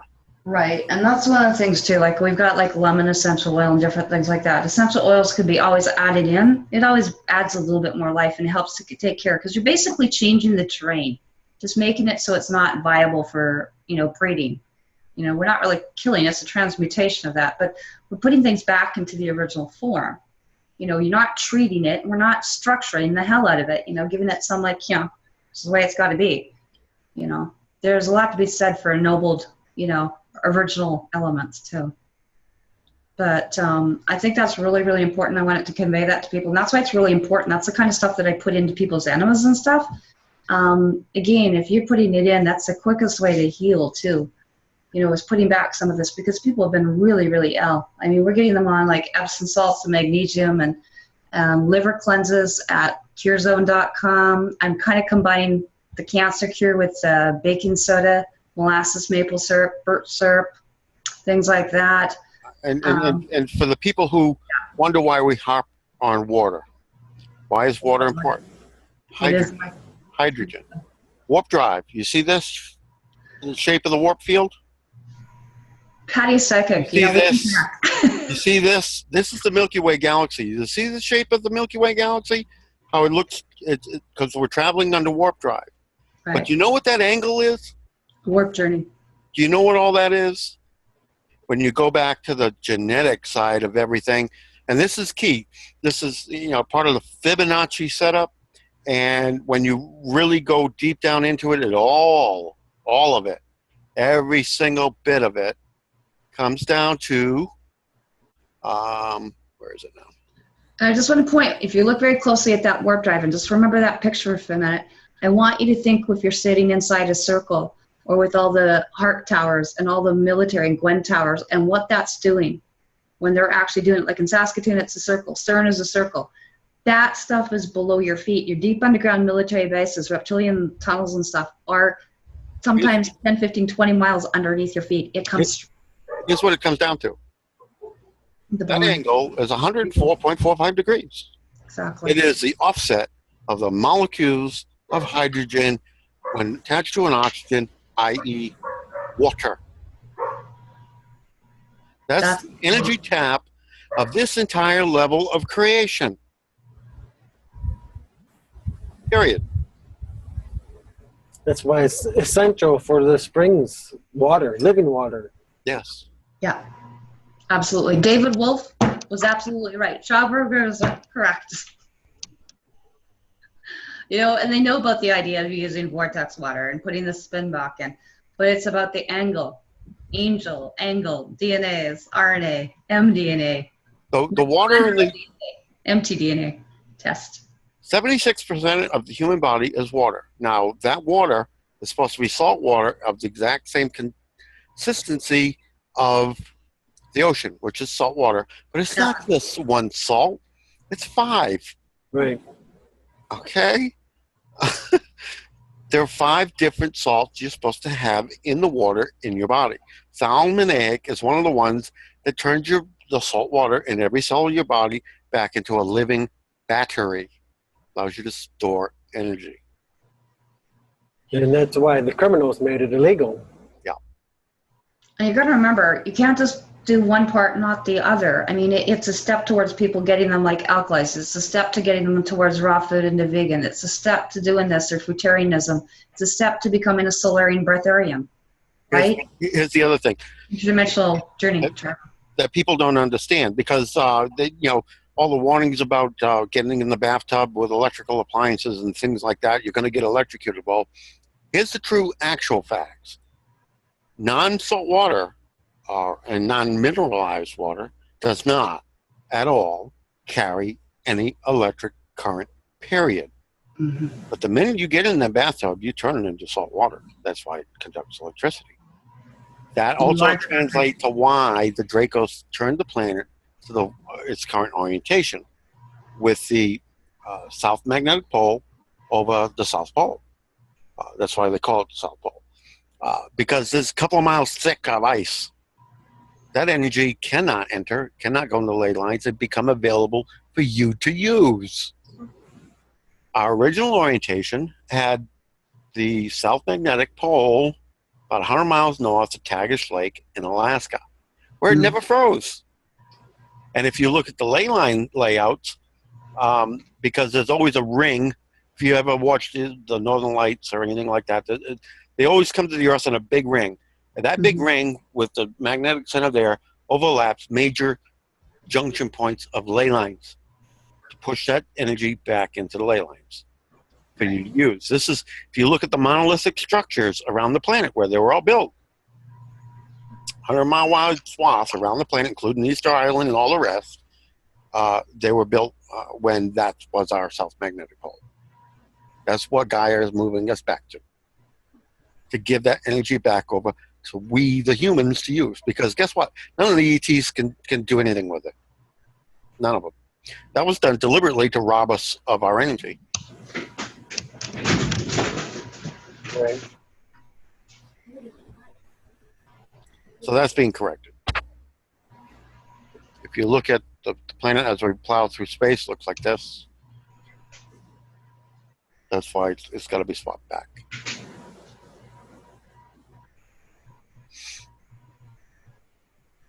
I just want to add something to the water. When we're talking about living water, we're not talking about bottled water, No. period. It's spring water. You can find a spring in your area from findaspring.com. You know what? Or even what I did too. I've gone into many areas because, I mean, that's also not viable. I mean, we might have one or two in an area within a couple hours. And then, I mean, really, when I look at it too, you also had someone that was, you know, David Wolf's background as a lawyer whose thing was to the Queen. They're trying to get everything registered back to them, right? If you didn't know about it, they'd have everyone else go look for it, you know. Okay. But nonetheless, carefully, I went to go with the tribes to the local people in the area, and I go talk to them. And we made sure we had 2-3 extra springs for the people up there. So I've gone into every area, every tribe, any nation, going to meet with them and make sure that they've got viable living water. And I go get the water. I know where it comes. I get it from the ground, from the mother. And you know what? My babas had that, and my grandmothers and all that before me. So, I mean, this is know where your water comes from. Know who grows the food. That's why these tower gardens, just going with indoor hydroponics, is very, very important. Very, very important right now. Here's another thing. Key thing. The energy level of the human body and that which your mind directs your body to emit. You got to get out of the fear, people. Yeah. Got to stop that. Nothing is going to be hidden this planet. And if you look at the screenshot, okay, there's Planet X. We've known where it was and what its track was since 2003. Sedna's the other secondary influence on the outer planets and their orbits, and it's always around. Sedna has the longest orbit, but there it is. We've known about this since 2003. It's not going to hit anything, okay? So forget about something plowing into the Earth. Forget it. Coincidentally, Sedna, where have we seen that before? Mm-hmm. Right. What is that? That's the Eye of Horus. It's a game. Okay? Well, people go a little bit more depth for people to understand that. The Eye of Horus. It's on the dollar bill. It's on, you know, everything to do with Saturn. Yeah. All over it. You know, that's one of the, this is part of the mind game. And this too, I'm They going use that to generate fear. When you generate fear, that energy that comes pouring off your body is literally eaten by the archons. It's the matrix in reality. You are nothing but a food battery if they can keep you in fear, anger, hate, modes of thought. One of the things I'll just kind of mention here too, this is an old satanic symbol. And remember, I got 30 years nursing too. Okay, if this was your pair of eyes here, what they did, not only for the Eye of Horus, they took this RX here, and that's where they actually got the prescription symbol. It was to block your third eye. You would never ascend into the heavens. So pharmacan translates into sorcery. So that's your witchcraft, your wizardcraft, your priestcraft, your lawyercraft, everything crafty. But that prescription symbol, the RX, was basically, that's where it came from, Massonically Illuminati. And that's also to do the imbalance, the Eye of Horus, back to Isis and Osiris. Okay. So these are very, very old things. And when you start putting things like this, on these kind of things, they all have an impact. That's the kind of energy you feed yourself with. This is about feeding your soul. That's why we use, essential oils and stuff like that. What is that rubber thing you're holding up? This was at the bottom. There's like tons and tons of at the bottom of the holding tanks here at the water treatment plant. And what they do is that they run these tubes, and then they've got all these little disc pads on it. And it reminded me exactly, Patty, of the bottom of the pool, the reactor pool. And I'm like, oh, geez. But apparently they were saying it microputs air into it. There's tiny little holes in here. And that I said, well, what's this substance actually made out of? Well, they don't really know. It's maybe. But yeah, if you hold it up real close, no, not on the edge, like, just slightly tilted, because until you can see the actual cymatic patterns that have developed in the rubber from use. You can actually see it, the cymatics. Right there. Go Right back there. there. No, stop. Right there. You see that, folks? Yeah. That's cymatics at work.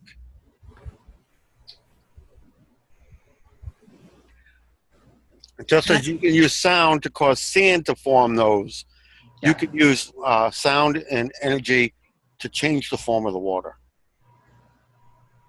The energy factor of the water.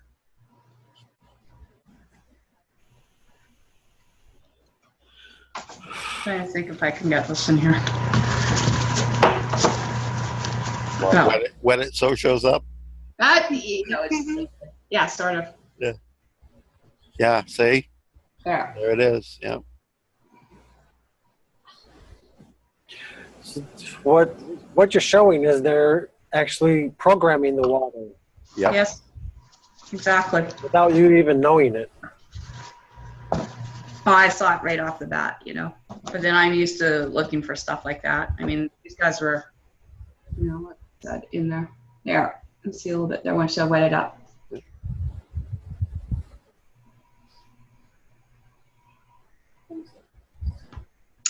Very, very important, and like I said, it's all about the water and protecting it, and like I say, deriving these things, putting them in, taking them out, doing this. I said, by the time they did, what we had was living water coming down the stream. And between what they do here, Medicine Hat, some of the strategic city points right along on these rivers, I mean, this has got to be stopped. They all have to be stopped and arrested. I don't care how it does. Like right now, they actually sent something even Saskatoon, where I'm just visiting and staying here. Is that they're actually putting new pipes down here. I said, wouldn't it be just convenient, put it at the source there with their sorcery, inject everything in like they want to do, lithium and everything else. You could put your black sentient goo. That was the other thing. No one knew about black sentient goo that Harold Katzvala talks about. The Falkland Wars was over, about the plasma technology, the take over people's minds, the fracking, anything. These guys were absolutely clueless. Now bear in mind, where I live, the town water goes to the next town over to be cleaned up. It comes out of the river that literally runs past my house, and then comes back. I asked them for analysis, a full analysis, spectrogram of the water, even here.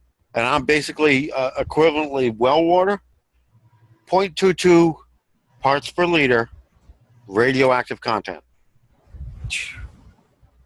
Yeah, I'm still waiting for the rest of my spec thing, because the girl that was there, Michelle, wasn't there. There's no way they can clean that up. It's coming out of the sky after treatment. And as you noted, when they do these treatments, they're open to the sky. Well, so what are they really doing? Exactly. Not much of anything. It was a whole joke, and then I laughed. I said, well, who do you report to report to? He goes, water security. I went, everyone knows. I said, come on. I said, we know about the Internet Monetary Fund. We know about the selling of women. I know about the selling of the DNA. I said, by the way, you have no queen. She's not even sovereign. She's down in the deep underground military base, is what I've been told. Not that I know for sure. But, this is what I've been told. But I said, bottom line is we all know this. And I said, and the selling of this, and I've shut down the trusts and everything else. I said, you won't be selling any more women here. There'll be no bride price, no dowry, no anything. Done. I knew what they said afterwards. It says, thank you for helping.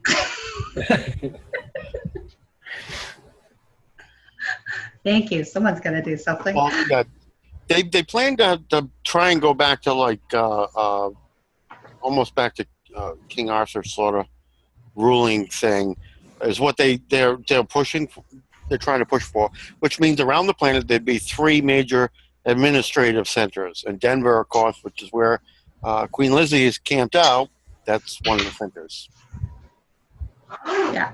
Saskatoon, by the way, is on the transit system, so it's kind of between we come up Winnipeg and everything else, but into the military bases, Canadian, American, and British are all together around Ralston Lake Medicine Hat, just above Elkwater, which goes into Q552 Nelson. You can see we've got the underground transit maps and stuff, but this is huge. And I said, look at the coat, I want to say coat of arms, what they put on their little shield. It says, Rape City of Saskatoon. It's got the line, the tribe of Judea. And I said, that's done. And I said, and the first thing they have is in the banners is the commerce. I said, and that's done too. Yeah, you need to pay Very close. mind and very close attention to the stuff Dabu 7 puts out and the stuff that Dutch Sunnis puts out. Yeah. Guy has already done the lava build-up to deal with all the dumbs here in the northern part of South America. And now, since they are expanding Major League up into Canada with dumb bases, she's doing it up there now. Dutch just did a whole workup on the 2 new calderas up there that Guy is activating. She's building lava to flood those as well. And I do want to say that when we've done stuff over the last 3-4 years, I'll send a lot of stuff to them or copied, but I just want to actually make really clear all the stuff that we did. Like, you know, they wiped out, or someone wiped out 3-4 years of our data that Patty and I put together on the websites and all on Facebook, is that I do want to make very clear in the last couple weeks, everything that was talked about back then is now being put out by, like you said, Dutch Sings, Dabu 77, Ben Johnson, that Suspicious Observers is all confirming, even BP, Earthwatch. There's so many different people. You know, the Silver Legion, everyone's starting to do it. You know, and, you know, the Goldfish Report, Leak Report with Rex Bear has been amazing. You know, Jimmy Church. I mean, I just looked at all the stuff that was going on with the psychotronic, you know, mind control towers up there, you know, on tribal lands at Teepecoop and all the other different things in the Neowak Cree, you know, tribes up here. Zero tolerance, you know, it's go green and scorched earth right now. We'll deal with everything. And, you know, like I said, it's just going back to what it was ours to start with and just bringing balance back and peace to an imbalanced system. People have to do that. It's an internal processing as well. You know, there's no pointing fingers. You go look in the mirror first. When Karen says scorched earth, explain that a little bit, Patty, or both of you actually, for people that don't know what that actually means. Okay. When you're in a war, what the terminology scorched earth means, you've given the enemy an ultimatum. There is no negotiation point any longer. It's either give up, surrender unconditionally, or die. That's what scorched earth means. Means we come in, we're not leaving any survivors behind. We come in and take a site, we're taking everybody out. We don't care what group they belong to. If they're on that site, it's an enemy site, we're destroying it and killing everybody there. And I that's, you know, I'm the only one that can shut that down now. That's the way it goes. And it's not even just something that somebody, if they manage to clone me, which is, I think, almost impossible, because of the way I am biologically, and got them to try and tell my team to shut down, that won't work either. And I'm not saying why, and I'm not saying how the shutdown of the scorched earth system works, but that's the way it is. Yeah. And I've got the Silver Legion, the Lang race, and 2 of the Arcturian commanders working on my team. And people need to take this very seriously. When we're talking about being, you know, targeted and stuff like that, and Illuminati stuff, just to give you an idea, and I put something up on my Facebook here, but not that I should do it, but these are different injection ports that are done by drones. I'm going to show a picture of what did that. And when you go on the skill biofeedback here, this is my panel because I'm trying to neutralize it with the skill biofeedback off Desiree Dubonnet, Dr. Bill Nelson, QXCI and all that. In here, it's very clear. People need to understand. Look at this. Look at the size of this. This is the guy's finger. That's his eyeball. That's his finger tip. Nanotech with injectors. That's how small they've gotten this stuff. You think you got a bug landing on you, but it's not. It's a nano-controlled robot injecting shit into your body. Literally. That's a battery-powered syringe with a needle on the end, specifically designed to deliver that payload into a human. Depending on what the payload is, it could kill you. Now, more importantly, what I loved about this, Lloyd it also Pye. included my remedies. Well, just so you understand, Lloyd Pye, who uncovered the whole Anunnaki crap that was done with the fusion of the second and third chromosome, he got injected like that, and 4 days later, he was dead of cancer. Where right prior to that, he had no cancer at all. And Dr. Rooney as well, that was a head doctor for Finland and stuff too, that was on the basis program. You remember, we're on the basis program as well. And Pattie and I'm on 47, but a lot of this is talked about at the basis project and also the CERN stuff at 53. This is something we can pick up very easily, and a lot of stuff that we have done in there. So, I mean, if I can pick it up, I can neutralize it. Most people are not in the position to be able to do this. You know, we've got about 40,000 practitioners on the planet. There's Immune, there's the IQUIM, Quantum Alliance with Gage Tarrant, and different other people as well. But I mean, we're still having difficulty dealing with them because these are supposed to be once we had these, and I've had this in my possession, by the way, for over 10 years, since 2005. I got it off my Quantum Alliance and stuff. And I mean, even now we're having difficulty because this was supposed to be provided all the upgrades to us free forever. And now they're trying to charge 330 or 350 euro plus now. They've been refusing to give it to me, and they want government picture ID, which of course I don't do that. I'm not part of the countries or the corpus juris secundum.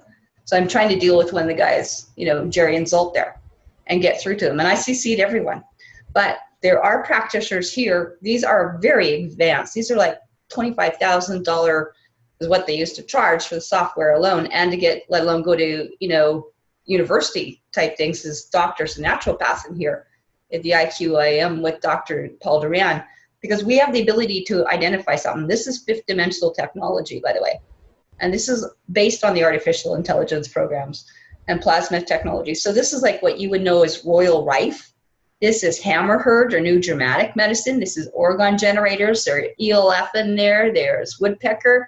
There's all sorts of things. I can identify frequencies, alpha, beta, cell phone radiation, all your Gwen towers and HARP that you're being subjected to, let alone the 9,000 plus data bank of every mineral, vitamin, hormone.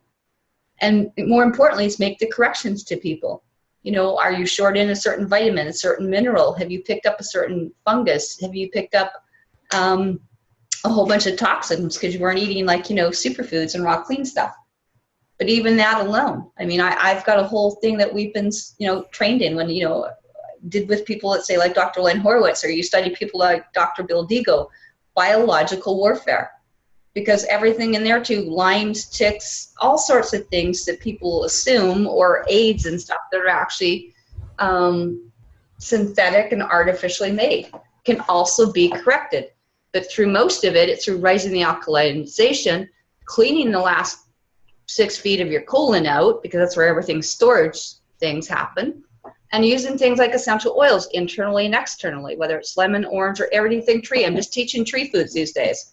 You need to go below, you know, where the contamination field is. Therapeutic. So, yeah, lemon tree, orange tree, grapefruits, frankincense, myrrh, fir, pine, cedarwood is amazing, sandalwood, palo santo. And those should be the foods that you're concentrating on. I'm kind of partial to pears. You left them out. I'm not going to do it. You know, that's why you're seeing, you know, raw cacao and chocolate essential oil, because it's a tree. You know, anything off a tree, shaga tree, is bringing everything up. It's tree food. That's why they call this noble savages, you know. Yeah, this is something I'm just going to touch on about trees, because I find it really, really interesting. Tree life. Trees conduct photosynthesis. Yeah. The light that hits the leaf travels every possible way to get through its processing and defies both the speed of light Right. and the time stream.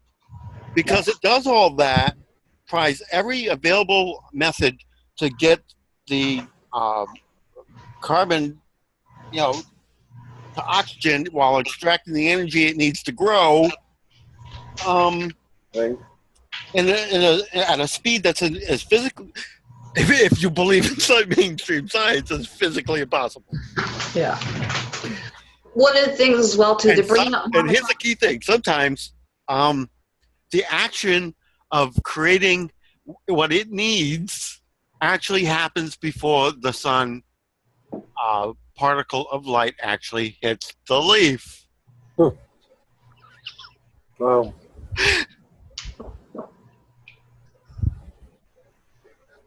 Go ahead, Karen. Talk so you can go to full screen. Let me just go up in here just a bit. I don't know how much I've got left in here just to do a bit of a PowerPoint, maybe too. Let me just go up in here and I'll just share screens just for basically, I'll just wait here.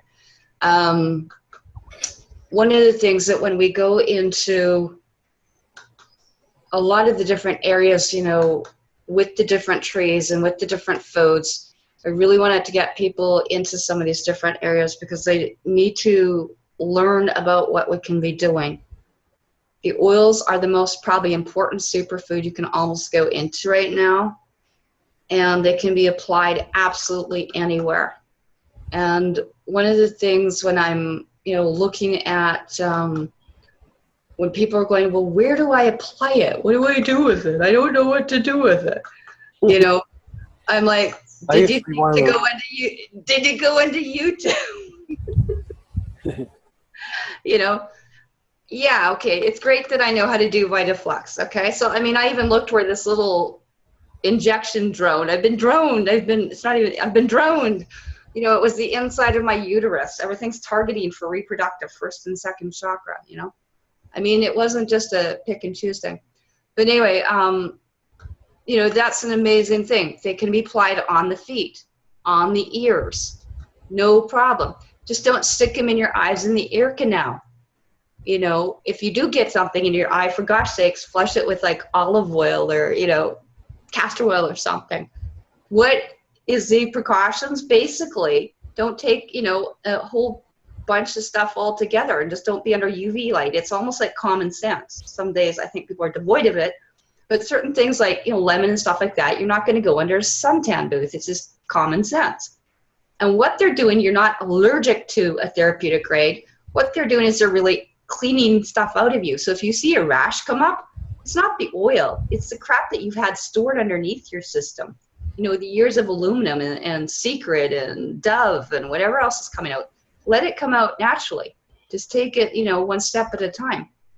The foot charts and everything else here, they correlate to your system, to the chakras. I was doing something the other day for someone on cedarwood. Cedarwood, exactly like I just showed you. It's calming. It calms the mind. It's for acne, hair, loss, alopecia. We're seeing this in radiation. We were able, and these are medically proven, even now. But these are certain things that they can internally, externally. These are, when it says, and I don't like the word dietary supplement, but it means it's for internal use. So a therapeutic grade, like the ones at Young Living, or like the ones I have at Healing Solutions, or New Directions, or Eden's Gardens, or anything doTERRA. Find out who's got therapeutic grade and go from there. I actually put them in my chocolate, as you know.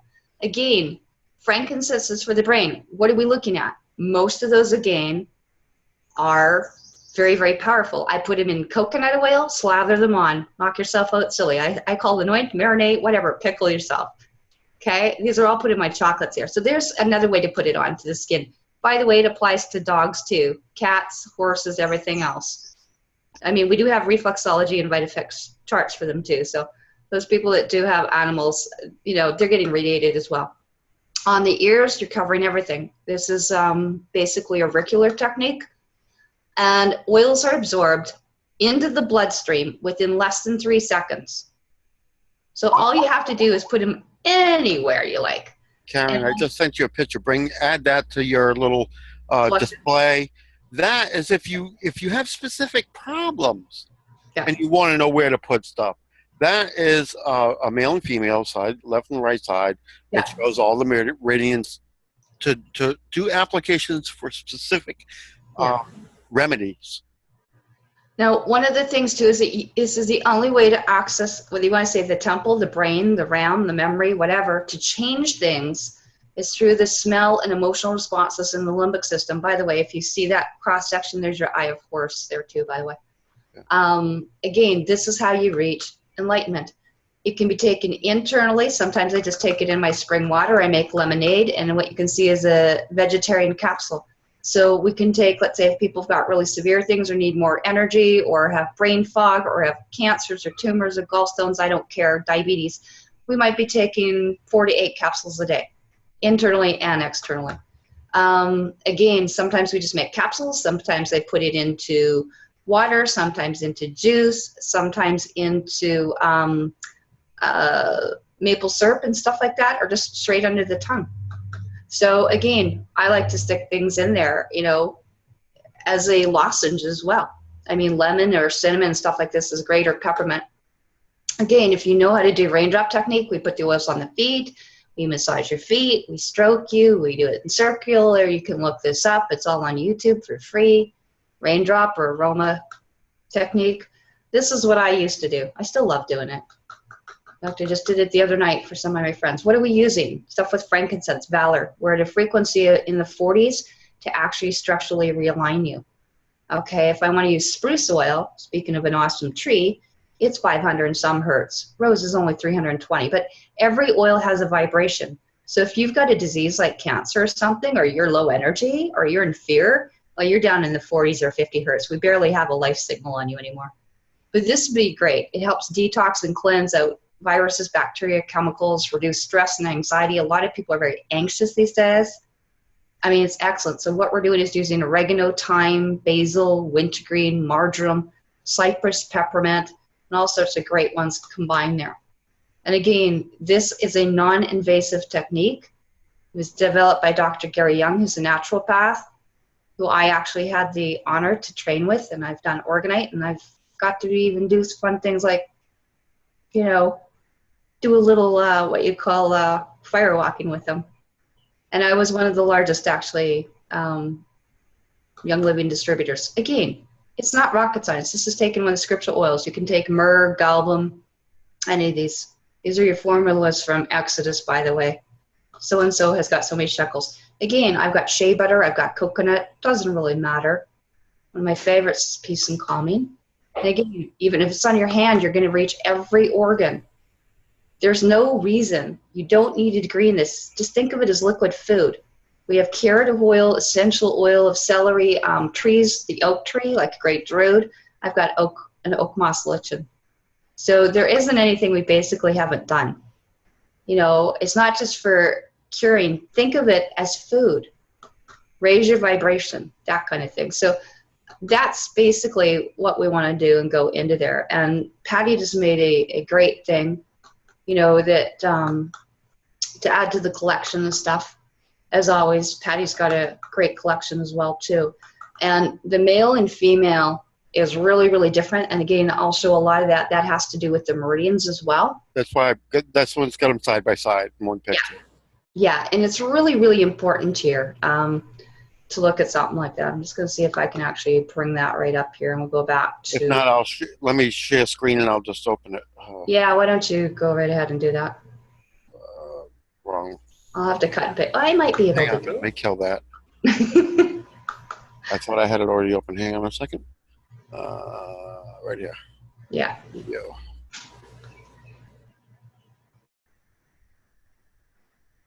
See, there are major differences. This, you know, Yes. Female and male.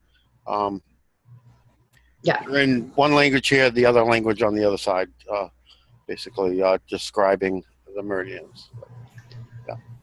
And again, this is really, really huge. I did some of this stuff similar as well. If you go back and look at our enemas and colon hydrotherapy and stuff and what it's doing, but that's the application. If you look at the water, yeah. Okay, water, it's everywhere. You got two major meridian lines running through your legs. One comes up here like this, but you got two more up the very center of your body. You have more water-based meridians or liquid-based meridians than anything else. Mm-hmm. They're color-coded. Like if you made a paste or a poultice or something, using natural products, you'd want to put them on the yellow lines. See? Right. And so that's one of the things that people, when you look at different things along that line, again, it's when you use Ormus or monatomics, or we're talking at a microscopic or interdimensional level, is that's how far it's being lifted or elevated or, brought up.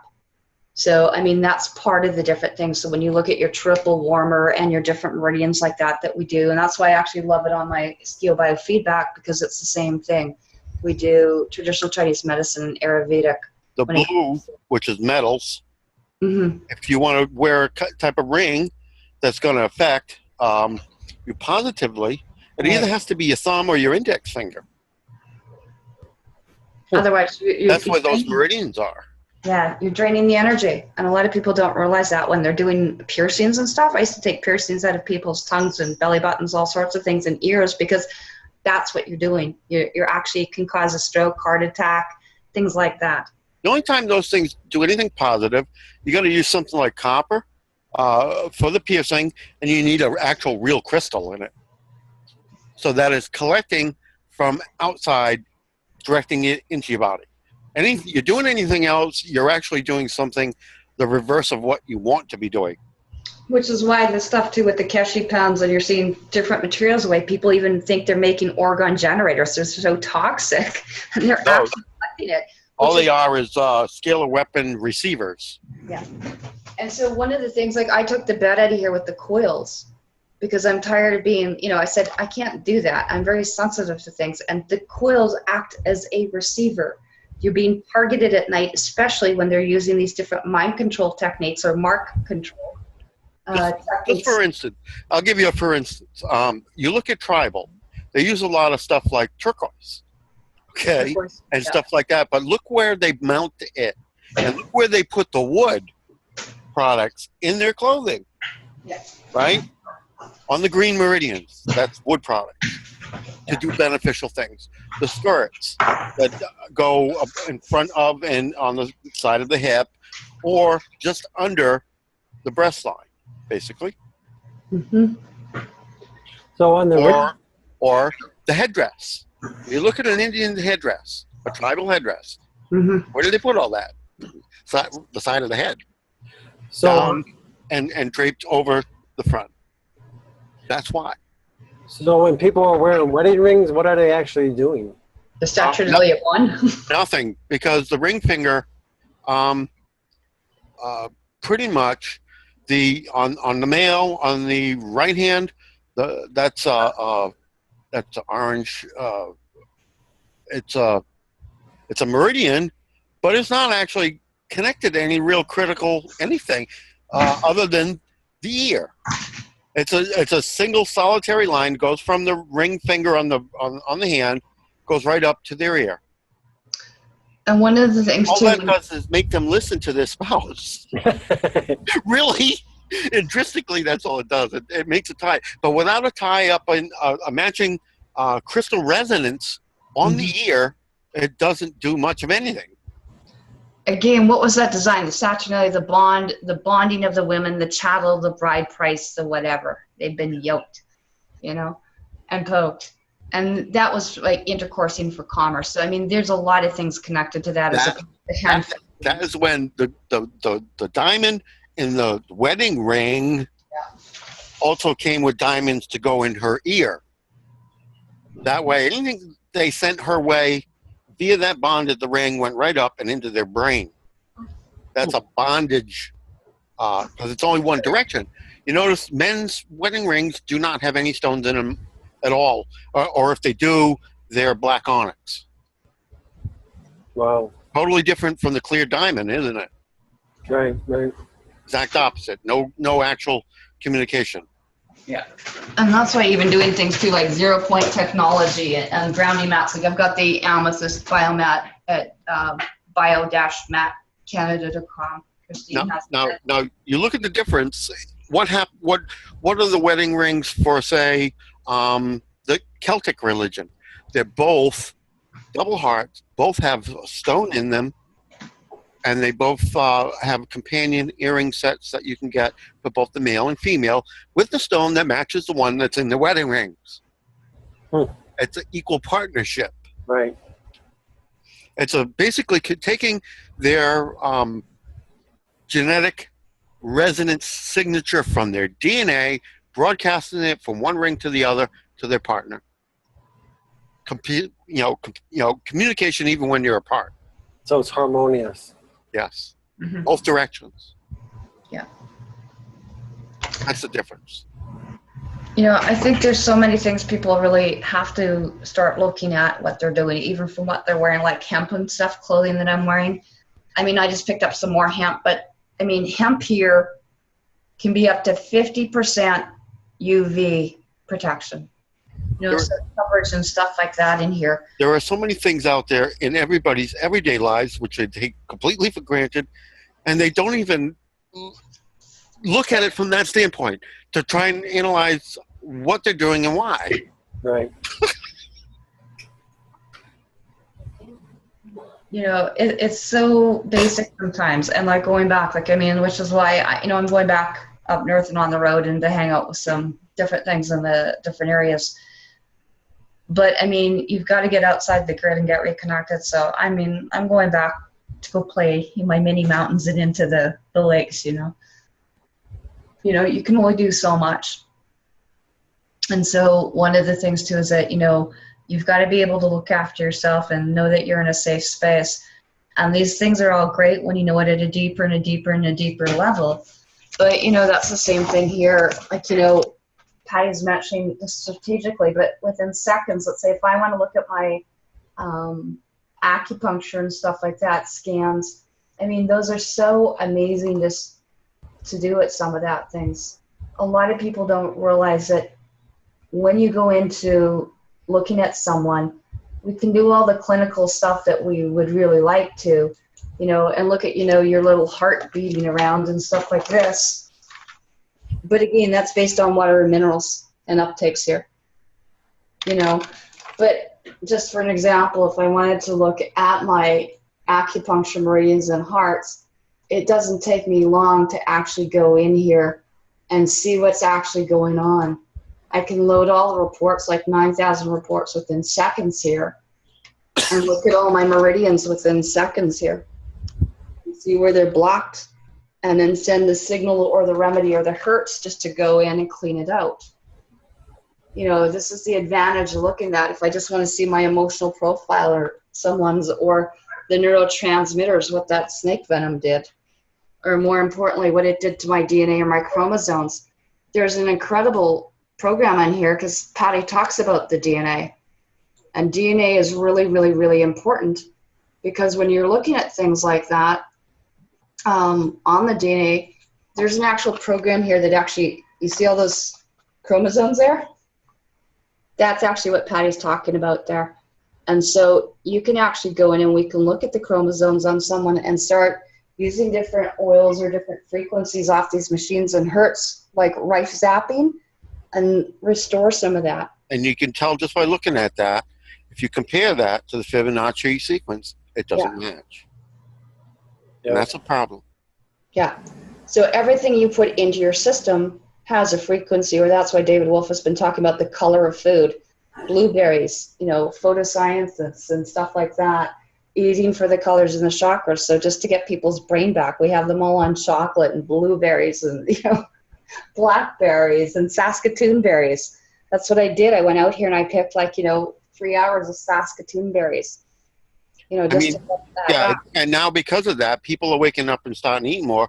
They're now injecting Monsanto products into, and there was a warning put out on what companies are doing this, like in the top of bananas. and inside of oranges and apples and all these stuff, you know, the really healthy food, they're now injecting Monsanto products into them before they put them on the shelves for you to buy them. Mhm. So even, I don't recommend just biting into anything anymore. Open it up, cut it up, and look inside before you even eat the stuff you need to be eating, because a lot of that stuff's been targeted now as well. As Patty showed you a little bit about the satellites and the LASCO C2 and 3 and stuff like that, that's basically what these are. It's like scanning you from the satellites up here. And so that's what we see. You know, the chakras, the alignment, the Kirlian photography, or gas visualization discharge. You know, as well, like, you know, what's going on, or, you know, what the remedies said. I mean, that's just the venoms alone that got injected somehow. Yeah, I mean, what Karen normally does is a fast and dirty repair. You know what I mean? Of the critical stuff. Everybody, if we get these enclaves built, everybody that comes in has to actually have this thing run on them, physically connected to them, and get all their issues worked over. Yeah, Correct. issues out. That was the blood we did too. But, you know, one of the things, like I said, there is so much stuff going on that people could be looking at to make such a difference. You know, there's no end to what we can be doing on this. And here's what really pisses me off royally is the fact for people to even get this program, to put on their own machine to work on themselves at home, you have to have an ID that says you're under the government mind control program before you can even get it, which is just bogus. Bogus. You know, and this, again... I mean, assuming you get the money to pay the outrageous price, you can't get it unless you're on the government mind control program. Now, again, these are the meridians we're talking about too. You know, things like that. Triple warm or whatever. So within seconds, I can actually just do, where have you got a headache, or where's your face breaking out, or where's that, you know, cyst coming, or why have you got that neck pain or something, because it's really connected to the bladder below. So there's, within seconds, I can do traditional Chinese medicine and Ayurvedic medicine, and test for all, and custom do all your herbs and remedies and stuff like that. That's why I prefer to use the essential oils, because as you talk about water, basically that's what the oils are. You know, when you take anything like this, like whether it's fur or whatever, you know, you're just dropping it right on. Like, people go, well, how do you do it? That easy. You know, it's absorbed in 3 seconds. You know, if I have to show you a blood thing, it's phenomenal. I just encourage people to go to live blood cell. What I showed you, there was dark field earlier, but live blood cell microscopists are special people. They're not in the hospitals per se. You usually have to go to a naturopath or someone like me to do the blood analysis. And you can actually see by putting essential oils on what it does, but more importantly, it shows you what it does when you take sugar, all these things. So reversing cancer is just reversing basically what you're shoving in your mouth and getting the water straightened out. So if anything else, that's why Himalayan salt, and I just basically put people on the master cleanser, and I put them on the cancer cure with baking soda. And then we get them on copious amounts of this. And again, the water, colon hydrotherapy, or get an enema bag. You know, the water's free. Just go out and find it. Just put it in. It's not that difficult. And that's the other thing too. You know, people are asking, well, they were doing research. Tons of people are getting lots of parasites and ropeworms out by just putting apple cider vinegar in.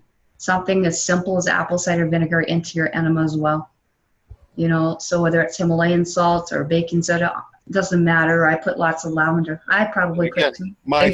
My favorite is real maple sugar. I mean, syrup. Sure. Yeah, and we do too. From a real tree, not the crap they make. Yeah. Real maple syrup. Absolutely. And the reason why it's basically like the See in Gospel of Peace. Many years ago, what they used to use is, again, using the maple syrup, it would draw out the bugs, and then you would just flush them out. And you would use baking soda with that, which is basically what the cancer cure is again, because you would put it together, and actually you can heat it slightly if you want, and it creates another compound. So the bugs would come out for the sugar, and they'd be excited, and they'd be alkalized, and that would be the end of them. I mean, that's why the price of nuts and cashews and all that have gone through the roof. They're trying to make it too expensive for people to buy them. Yeah. If you have anywhere in the above the Tropic of Cancer and Capricorn on the planet, there are ferns that grow out in the wild. They just look like really wide ferns that the stems come literally, the stalk meets all the way down at the ground. If you grab those stalks, pull that sucker out of the ground, there's like a nut underneath it. You peel it off. It's got some blue stuff on the white. You peel it until there's no more blue stuff. Eat the white part. It's called an Indian peanut. Yeah. They're free. They're free. Everything's for free foraging out there once you know how to do it, especially off the trees. I mean, that's where you get your water. So like I said, one of the best probably talks I've ever seen is actually by David Wolf, and just put spring water, Rocky Mountains. That's all this is. Basically, you're giving yourself an IV, which was baking soda, and the dextrose was maple syrup. Okay, the hospitals do not have a clue how to do it naturally. This is the easiest way to do. You can administer that to yourself, just a cup or two of water, and whether you want baking soda and some maple syrup or molasses or something like that. I'm more into just doing the maple syrup, grade 3, of course, and some Himalayan salt water. That's really all you need. That's your electrolytes. But like I say, some people, even the apple tree, what are you getting? Apple cider vinegar. Right. No, it doesn't. Lemon juice. A lot of people are doing even like master cleansing, putting the master cleanser in here. And that's all it is. Any medical supply place has got this, and you can use a hot water bottle style. In fact, you can actually just order this and attach it to your hose, but I'm more into putting something spring in and just being it. So one is for cleansing, the other one is definitely for retention. So, You can even get it at CVS, Walgreens. yeah. Yeah, absolutely. I mean, and I'm still getting inundated by like questions every day. I go, it's this simple. You know, I studied it. I went and did it. I had to learn it too. You know, I replaced all these. I became an aromatherapist basically instead of a pharmaceutical drug pushing registered nurse that I was. interesting thing. I mean, my town still is the water and everything is still in high irons and minerals and all that. Because they don't really screw too much with ours. But interesting thing about that is none of the girls in any of the schools in Dighton have to take iron supplements for their menses. Yeah. That's just one little segment of that. Okay. They do Yeah. not. Huh? They do not. They do not have to. No, none of them. None of them are iron deficiency. And that's, again, speaks back to what they're doing to your daily diet. Right. You buy out there in the processed food that you buy out there in stores. That's just one key, just single element of it that shows you just exactly what's going on and why. Purposely. Purposely. To get you on medicines that are petroleum-based. Every tablet of any sort that you eat, that's whether it's over the counter or you know, you got to go to a pharmacist to get it. It's petroleum-based. Right. Dead. Lifeless. Any pill. Petroleum. And that they're purposely doing that to like make Depower you at the DNA level. right, and to make it easier for the black guru. Black goo and the Monsanto stuff. Right. The RNA delivery agents. Right. They're not having to fight what your natural body used to have. They go in and recombine your DNA with that new stuff in it with nothing trying to fight it off. And they're also pushing it harder because they know people are waking up and getting smarter and doing the research just to do the force of vaccination, which you can do. Yeah. Yeah, that's why with the whole thing with California now, you can't refuse vaccinations for your kids. Yeah. You can't hold any government corporate position unless you take those yourself, which is outrageous. That's outrageous. Yeah. Outrageous violation. Somebody comes at me with the forced vaccination, they will They're gonna get a gun to their head if they try that shit cease here. to exist. It's just that simple. One of the things actually I was just going to show you too here is that, I'm just going to screen share for a second, is I went to go do some, what you call tower gardening and stuff. And it doesn't take an awful lot to do this. I mean, I know some of these gardens people think are outside the range. This was a tower garden I got to, and you got to be careful with some of the stuff too. I don't know what happened, but we ended up with a fungus infection. So whether that was put in or something happened, but basically it's just basically water at the bottom with an aquarium pump that goes up here. Now these systems can be into the hundreds and hundreds and hundreds of dollars, if not thousands on some people. But I just actually wanted to show you something really quickly. This is something I just looked up that could be jerry-rigged. It's the same idea for a fraction of the thing. Right. And this is something I went to a buck or two. The Dollarama up here and Home Depot, and that's it. And I mean, it's the same idea that you can use, anyone can do. And so we've got to go to indoor gardening, but just to show you just a quick way to do it. So all you need is these quick little collectors here. This is rock wool, or you can actually get coconut now. And some sort of, they've got vermiculite and stuff like that, spring water, aquarium pump, a little hose, and some, again, heirloom seeds. That's it. I just thought that was way too easy. So I just wanted to bring that to people's attention. It can be done I've got it in here. I mean, I've got it running in the next room, And so this is the do-it-yourself version. And I mean, this is so easy. Right. You should be having tons of places like this and then growing your own things. Because like I said, when you mentioned about the water, oh my gosh, all these waters have got fluoride in them. Yeah. There's no regulation on bottled water at all. None. And in a lot of cases, bottled water is actually worse than what's coming out of your tap. Right. And people so are doing so great by drinking bottled water. It's like it's worse than tap water. Yeah. And so that's why we started concentrating actually on the chocolate and on the cacao, because what you're doing is you're actually going in and you're using stuff from the tree again. And that's maybe if you consider yourself the tree of life, if you want to move up, then that's the way to do it. And that's just a simple thing we can actually start going in. I think anyone can do. It does not have to be difficult. And if I can do this in the city, anyone else can here. It was really funny because, I mean, I don't know how many times I've told people here, oh, here's Petrovka Bridge. This is where you go get it. I mean, I literally have to get a Google map and draw the map for them all. This is where I go to get one of my waters. It's protected site now. I physically go to get that every couple of weeks, And so this is why it's really important. This is why when you start seeing like the South Saskatchewan, North Saskatchewan River, I take it very deeply when people are putting crap like that and fluoride and all these drugs into the waters and killing the wildlife and the creation that was left here for us to protect and inherit and guard. So this is another reason why anyone can go look. I went and checked to see all the stuff's out of this area here. Right.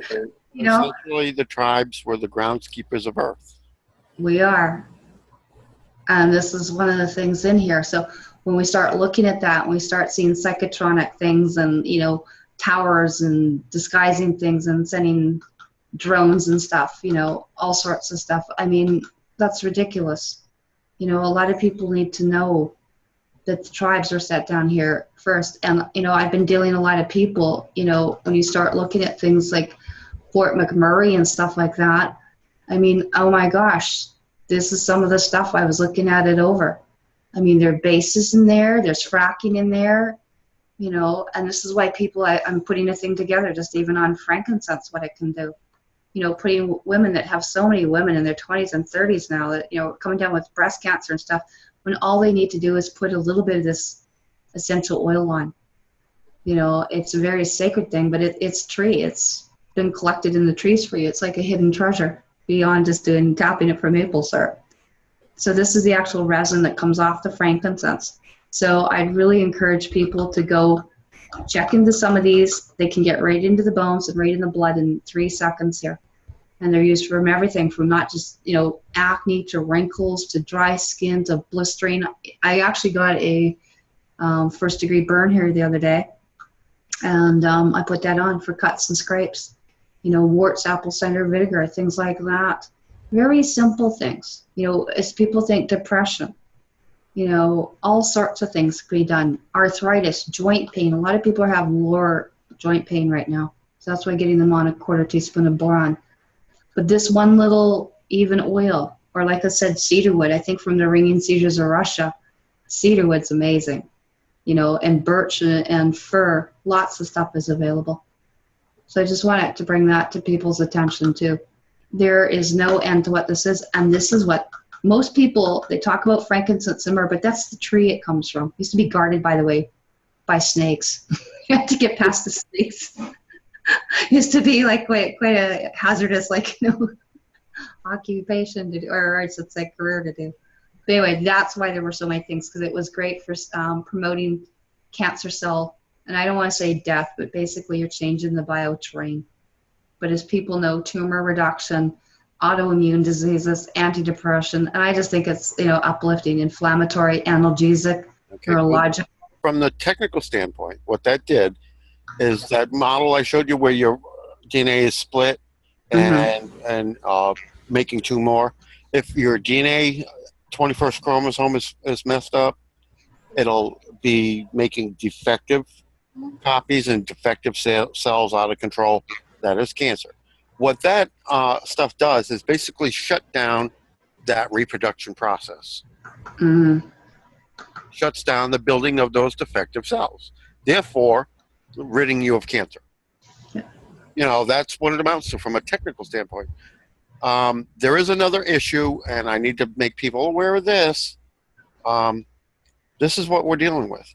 This is your cell phone Gwen tower, cellular high-speed internet access for your computers. Wi-Fi. Yeah, Wi-Fi. This is what you're getting in cities. The other issue, and even David Icke has recently brought it up, and I made mention of this to you as well in a couple of recordings back. Humans are not binary; they're trinary. Our computer systems are all binary. That's not helping. Right. That's why they made us binary to begin with. That's why the Dracos brought us down, because you can use a computer network, which was clandestine, Trojan horse given to humanity. That spaceship that landed out in Roswell was Trojan horse. It was pulled out of an ancient gray museum. They ceased to use it because it's too easy to use it as a frickin' control tool. So they deliberately, Trojan horse, gave that technology to humans for that specific reason. Well, so all these computers that we're doing all this communicating over are really intrinsically bad. That's why it's so easy to use them for all these fixed devices and the scalar technology and everything to transmit them and do stuff remotely too. It's like a broadband network. is there any way to make the computer a little bit more friendly to the viewer? I already discussed this. The computers that will be built into my enclaves are going to be trinary. Well, I know. That's a -1, a 0, and a +1. Right. The coding, rather than ones and zeros. I'm just going to bring Pattie. I don't know if you can see on the screen, but we're going to be on Skype, Pattie and myself, and we're going to be joining Miles Johnston, and we're going to be on the BASIS 2016 International Conference. We will be Skyped in, but you can go to the website, and we will be discussing quite a few of the things too. Maria Whately will be there, myself, Pattie, Magnus Olson, a lot of people from Super Soldiers as well. Max Fires will be there, Christine, Joanna Hart, several different doctors and stuff like that will be in as well. So I just wanted to bring that to people's attention. So that's going to be our excitement there in a couple of weeks. They can join us there too. And that's on Facebook at the Basis Project. And we will have another one coming out here shortly with Rex Bear at the Leak Project any day now too. I know there's a lot of talk about our moon and how it's artificial and all that. I'm going to just stick this in again. The artificial moon is Mimas. Was it orbit around Earth? Yes, once upon a time here. And it's, I guess, still is on a number of the alternate timelines. However, they've built a shitload of facilities up on our moon. We're not allowed up there. And Saturn is broadcasting a signal, big time, using cymatics. And yeah, our moon is like a receiving dish rebroadcaster. And that's not in our hands. And that needs to end. Yeah. Right.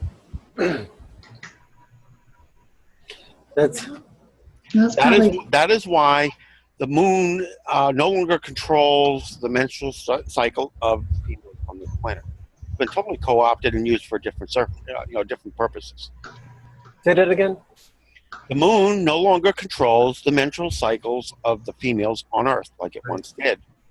The menstruation or the period or the moon time, as people think. 28 days, which is what the revolution of the moon is around the planet. But they all used to be in sync. Now, although it is still 28 days, they can sync with each other, who they are in regular contact with, but it no longer has anything to do with the phases of the moon at all. I know, I've totally shifted to just in the last little while as well, because again, that was a control mechanism. Well, that's the way Gaia originally set it up to do that, but it's been co-opted. They're using that for mind control, and that's part and parcel of the Trojan horse computer network. Right. And so, in essence, really, and this is sad, the bigger and badder our internet gets, the worse and more direct control that signal has over humanity as a whole. And Max Spires will be talking a lot about that. He talks about that in the Basis Project, number 37. Very much about what goes on at the moon base. They'll be bringing that and doing disclosure. I mean, there's a lot of issues. But we'll be having quite a lively discussion, too, with all these people, too, because you'll be seeing things like from crop circles to all sorts of things. And we're in the crop circle. I think UFO bed here. I think I've got more stuff showing up here than they probably do over at Wilshire. Yeah, Wilshire, the farmers over there are rather upset these days because so much of their crop is being destroyed to make circles. But there is a point to them. They're information. Right. On the skew that Karen was talking about, me and Karen both did a lengthy video on myself. So if anybody wants to see how that works, and on essential oils, and on colon hydrotherapy, and on all radiation with Pattie, and there's just so many. So just go to one or more is Project Incentions for all our videos that have been done with amazing information and very educational. I know everybody wants to come up to date, but things are reaching a crucial point where I cannot give anything even vaguely tactic related out. Right. As much as I know everybody's screaming for a tactical update on where things are, no, sorry, can't. Not yet. Now, one of the things, too, I just wanted to bring to people's attention is there's a lot of things going on, and the best thing people can do is just enjoy it, get grounded, go into Mother Nature, and get themselves back into natural law and putting things into prioritization. There's going to be a lot of changes coming up, and go make that thing, get in touch with yourself. I mean, that's where it starts with. These are some of the different changes and stuff we've made, but again, it was to show people that it could be done, and can be done. I've got zero garbage, everything's composting, everything's gone as natural as we possibly can. And I just want people to really enjoy what's coming on, but a lot of the stuff too, it can be like I said, it's going to be sometimes for some people the best of times, and it might be the worst of times, depending how you look after yourself. Did you want to add anything, Pattie?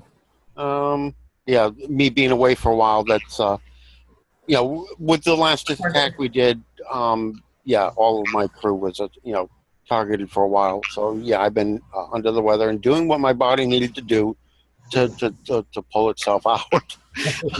So I don't do things on a regular schedule, and sometimes I go as long as 4 or 5 days at a whack with no sleep, no rest, or anything, depending on what's going on.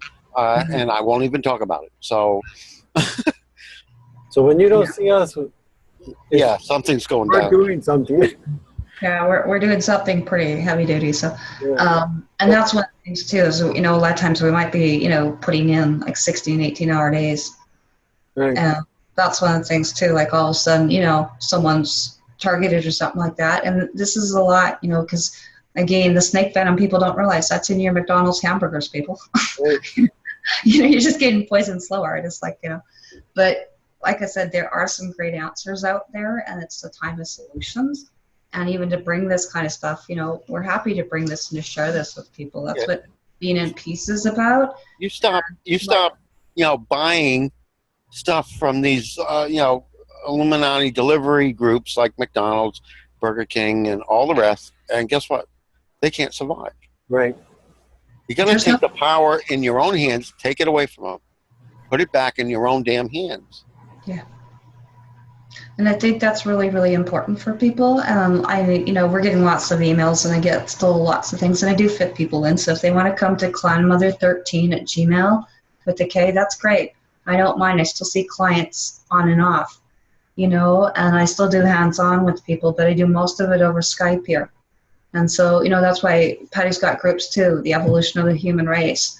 Or they get a hold of me, like I said, clanmother13@gmail, or they get a hold of us on Facebook, because we both have Facebook that we do check into. Yeah, I have a Facebook, Pattie L.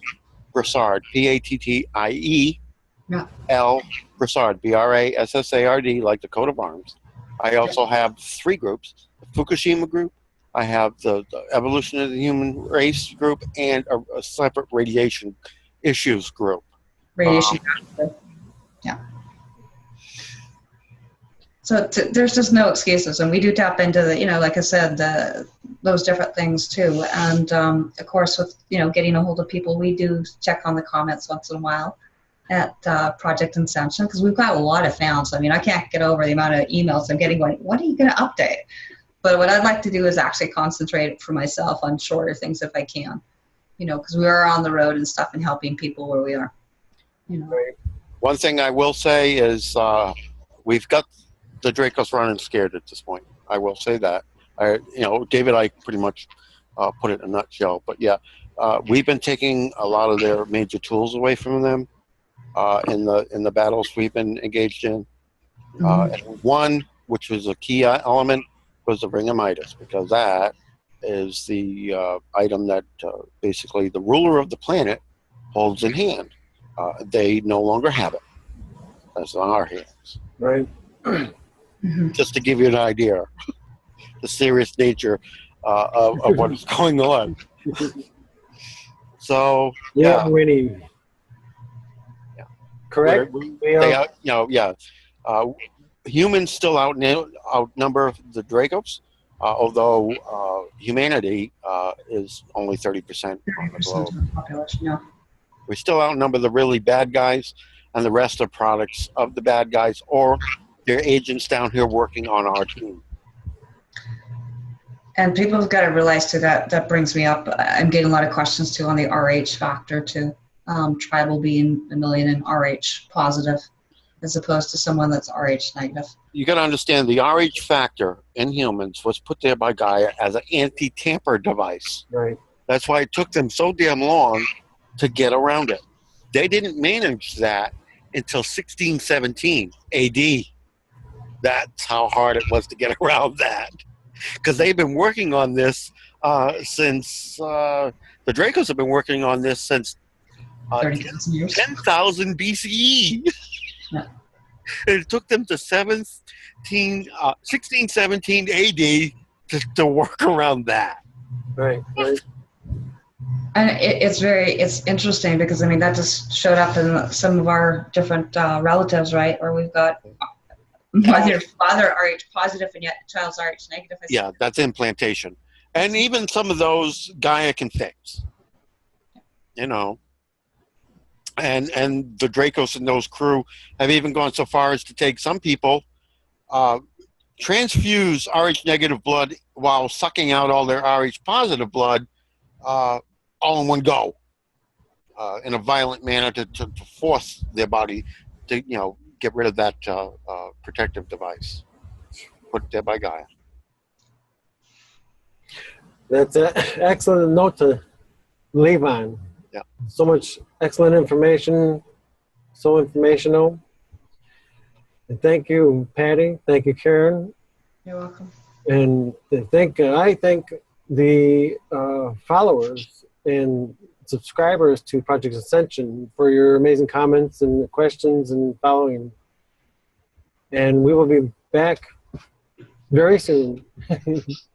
Really, if you've got questions, post them in the comments to anything we post. We'll try to collect them and address them in future recordings. Yeah, exactly. Thank you. You two take care. Yes, and you know, we got to just, on that note, just thank the people that are here too. I mean, I've got people at Herbs and Health and Twigs and Squirrels and Silk and all the different people that have been assisting me and all the people up at Atika Coop and stuff too, and all the different international tribes right now. Right. Because I'm feeling love, you know? And my favorite comment, smile, damn it. Take care. Bye-bye.